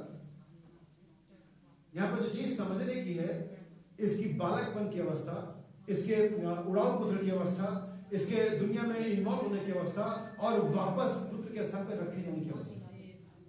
यह हर समय पुत्र था, ये कभी भी ऐसा नहीं था कि भतीजा बन गया, कभी भी दोस्त नहीं बनाइए, कभी भी रिलेटिव, ये हर समय पुत्र था। याद रखिए कि आप हर समय ही परमेश्वर के बेटे और बेटियां हैं। मैं आज आपको ये नहीं सिखा रहा हूं कि आप नहीं, आप हैं, लेकिन आज आपको देखना कि आप किस कंडीशन में हैं, क्या आप छुपे हुए हैं, क्या दुनिया में इन्वॉल्व हैं, क्या परमेश्वर की संपत्तियों को उड़ा रहे हैं जैसा कि उसने उड़ाया, क्या आप इस कंडीशन में आ गए कि वापस चलना चाहिए, या आप ऑन द वे है। और जब वापस आया, पिता ने दूर से उसे देखा और दौड़ करके उसे गले लगा लिया। इसने कहा, हे पिता, मैं इसके लायक नहीं कि तेरा पुत्र कहलाऊं, मुझे नौकर करके रख ले। लेकिन इस बात का कोई जवाब हमें मिला नहीं पिता की ओर से। वो तो बस इंतजाम में मशगूल रहा। बाइबल हम कहते जैसे उस व्यक्ति ने, उस बाप ने अपने बाहों को फैला दिया। बाइबल कहते परमेश्वर ने अपने हर एक बेटे और बेटी के लिए जो पश्चाताप करना चाहते, वापस आना चाहते, अपने लहू का रेड कारपेट बिछा रखा है। आपको अपने लहू के रेड कारपेट पे आपको वेलकम करने के लिए ऊंचाई पर, पिरामिड पर, छोटी के पत्थर पे खड़ा है। हर एक पुत्र को जो वापस आ रहा है, चाहे किसी भी अवस्था में हो, उन्हें कुछ भी कम क्यों ना कर लिया, वो वेलकम के लिए खुद पिता खड़ा है। उन्हें कोई गार्ड नहीं रखे, उन्हें चलेंगे एक वॉचमैन रख देता हूँ, वो लगातार देखते रहेगा मेरा बेटा कभी वापस आएगा। कोई मैनेजर रख देता हूँ, तू सारी जगह पे इश्तिहार चिपका दे, सबको फोन कर दे, और तू यहाँ पर बैठ और चारों पर से देख कि मेरा बेटा वापस है तो मुझे बताइयो। वो खुद खड़ा है। कली से इंतजार नहीं गए, केवल स्वयं परमेश्वर इंतजार कर अपने बच्चों का वापस आए, उन्हें स्थान पर रखा जाए और विचार से मारा जाए, एक पर्व मनाया जाए। हालेलुया। परमेश्वर इंतजार कर रहा है, क्या वापस आएंगे? आपने सब उड़ा दिया है, डोंट वरी, गुड न्यूज है मेरे पास आपके लिए। पिता अभी भी मालदार है, पिता के पास अभी भी जायदाद है, पिता के पास अभी भी अंगूठी है, अभी भी बागा है, अभी भी जूतियां हैं, अभी भी पार्टी है, अभी भी पिता मालदार है। मेरा पिता अभी भी दयावंत है, धनवान है। कम ऑन, वापस आओ, तुम्हारा पिता तुम्हारा इंतजार कर रहा है। परमेश्वर के प्रगट बेटे और बेटियों के लिए सृष्टि इंतजार करे, पिता इंतजार कर रहा है, नबी कहता है संत इंतजार करे, हमारा नबी इंतजार कर रहा है, लेकिन हम वापस आने को तैयार नहीं है। कौन रोक रहा है? कौन सा पाप रोक रहा है? कौन सा विचार रोक रहा है? कौन सी डॉक्ट्रिन रोक रही है? वापस आने। स्वयं पिता इंतजार कर रहा है। नबी कहता सृष्टि पुत्रों का इंतजार करिए और पिता भी पुत्रों के आने का इंतजार कर रहा है। हालेलुया। उसने उसे उसके स्थान पर रखा। एक बड़ी पार्टी में छोटा बेटा आया, बड़ा बेटा आया। उसने कहा पिता ये क्या हो रहा है? किसी नौकर ने उसको जो थोड़ा सा सीधे चालाक टाइप के होते हैं ना, उन्होंने कहा तेरे घर तो आ देखो तो क्या हो रहा है। पापा तो सारी फिर से लग गए छोटे बेटे पर उड़ाने में। वो दर्दनाता वो अपनी थाल वार से कहीं से पापा क्या हो रहा है, क्या सुनाओ ये आपको बिल्कुल सब। बेटा वो मर गया था अभी जी उठा है, खो गया था अभी। कौन? पुत्र। कोई रिलेटिव नहीं, कोई भतीजा नहीं, पुत्र। परमेश्वर हमारे बारे में ऐसा ही विचार और चाहता कि हम वापस आए। वो आप पर कभी ये नहीं कहेंगे आपने सब लुटा दिया। कोई बात नहीं बेटा, लुटा दिया कोई बात नहीं, मेरे पास अभी भी है। तुमने अनंत जीवन खो दिया, मेरे पास अभी भी है। तुम वापस आओ, रिपेंट करो। मैंने कलवरी पर लहू बहा दिया है, मैंने सारे दाम को चुका दिया है। आओ हम एक साथ आनंद करें। हालेलुया। जब वो सिक्का मिल जाए तो वो स्त्री भी यही कहती है, मैंने इसे खो दिया था लेकिन अभी मैंने इसे पा लिया। आओ एक साथ आनंद करें। हमारा पिता हमें रेड कारपेट बिछा करके, अपना लहू बिछा करके, चोटी पर खड़ा होकर के हमें आओ मेरे पास आ जाओ, मैं तुम्हारे गुनाहों को न सिर्फ माफ करूंगा लेकिन तुम्हें लेपालकपन का वस्त्र भी दूंगा, मैं तुम्हें सुसमाचार की झुर्रियां भी दूंगा, मैं सगाई की अंगूठी भी दूंगा, मैं तुम्हारे सर में ताज भी पहनाऊंगा, मैं तुम्हारे स्थान पर फिर से रखूंगा, तुम्हारा फिर से अनंत जीवन होगा। हालेलुया। फिर से आपके पास अनंत जीवन होगा। फिर आप तुम एक खड़े होंगे, फिर आप बोल सकेंगे और जो चाहे आप कर सकेंगे, तब बोलेंगे और वैसा ही हो जाएगा। प्रभु आप सभी को आशीष दे। आइए हम जगह पे खड़े होंगे, हम तालियां देंगे प्रभु के लिए। Thank you Jesus.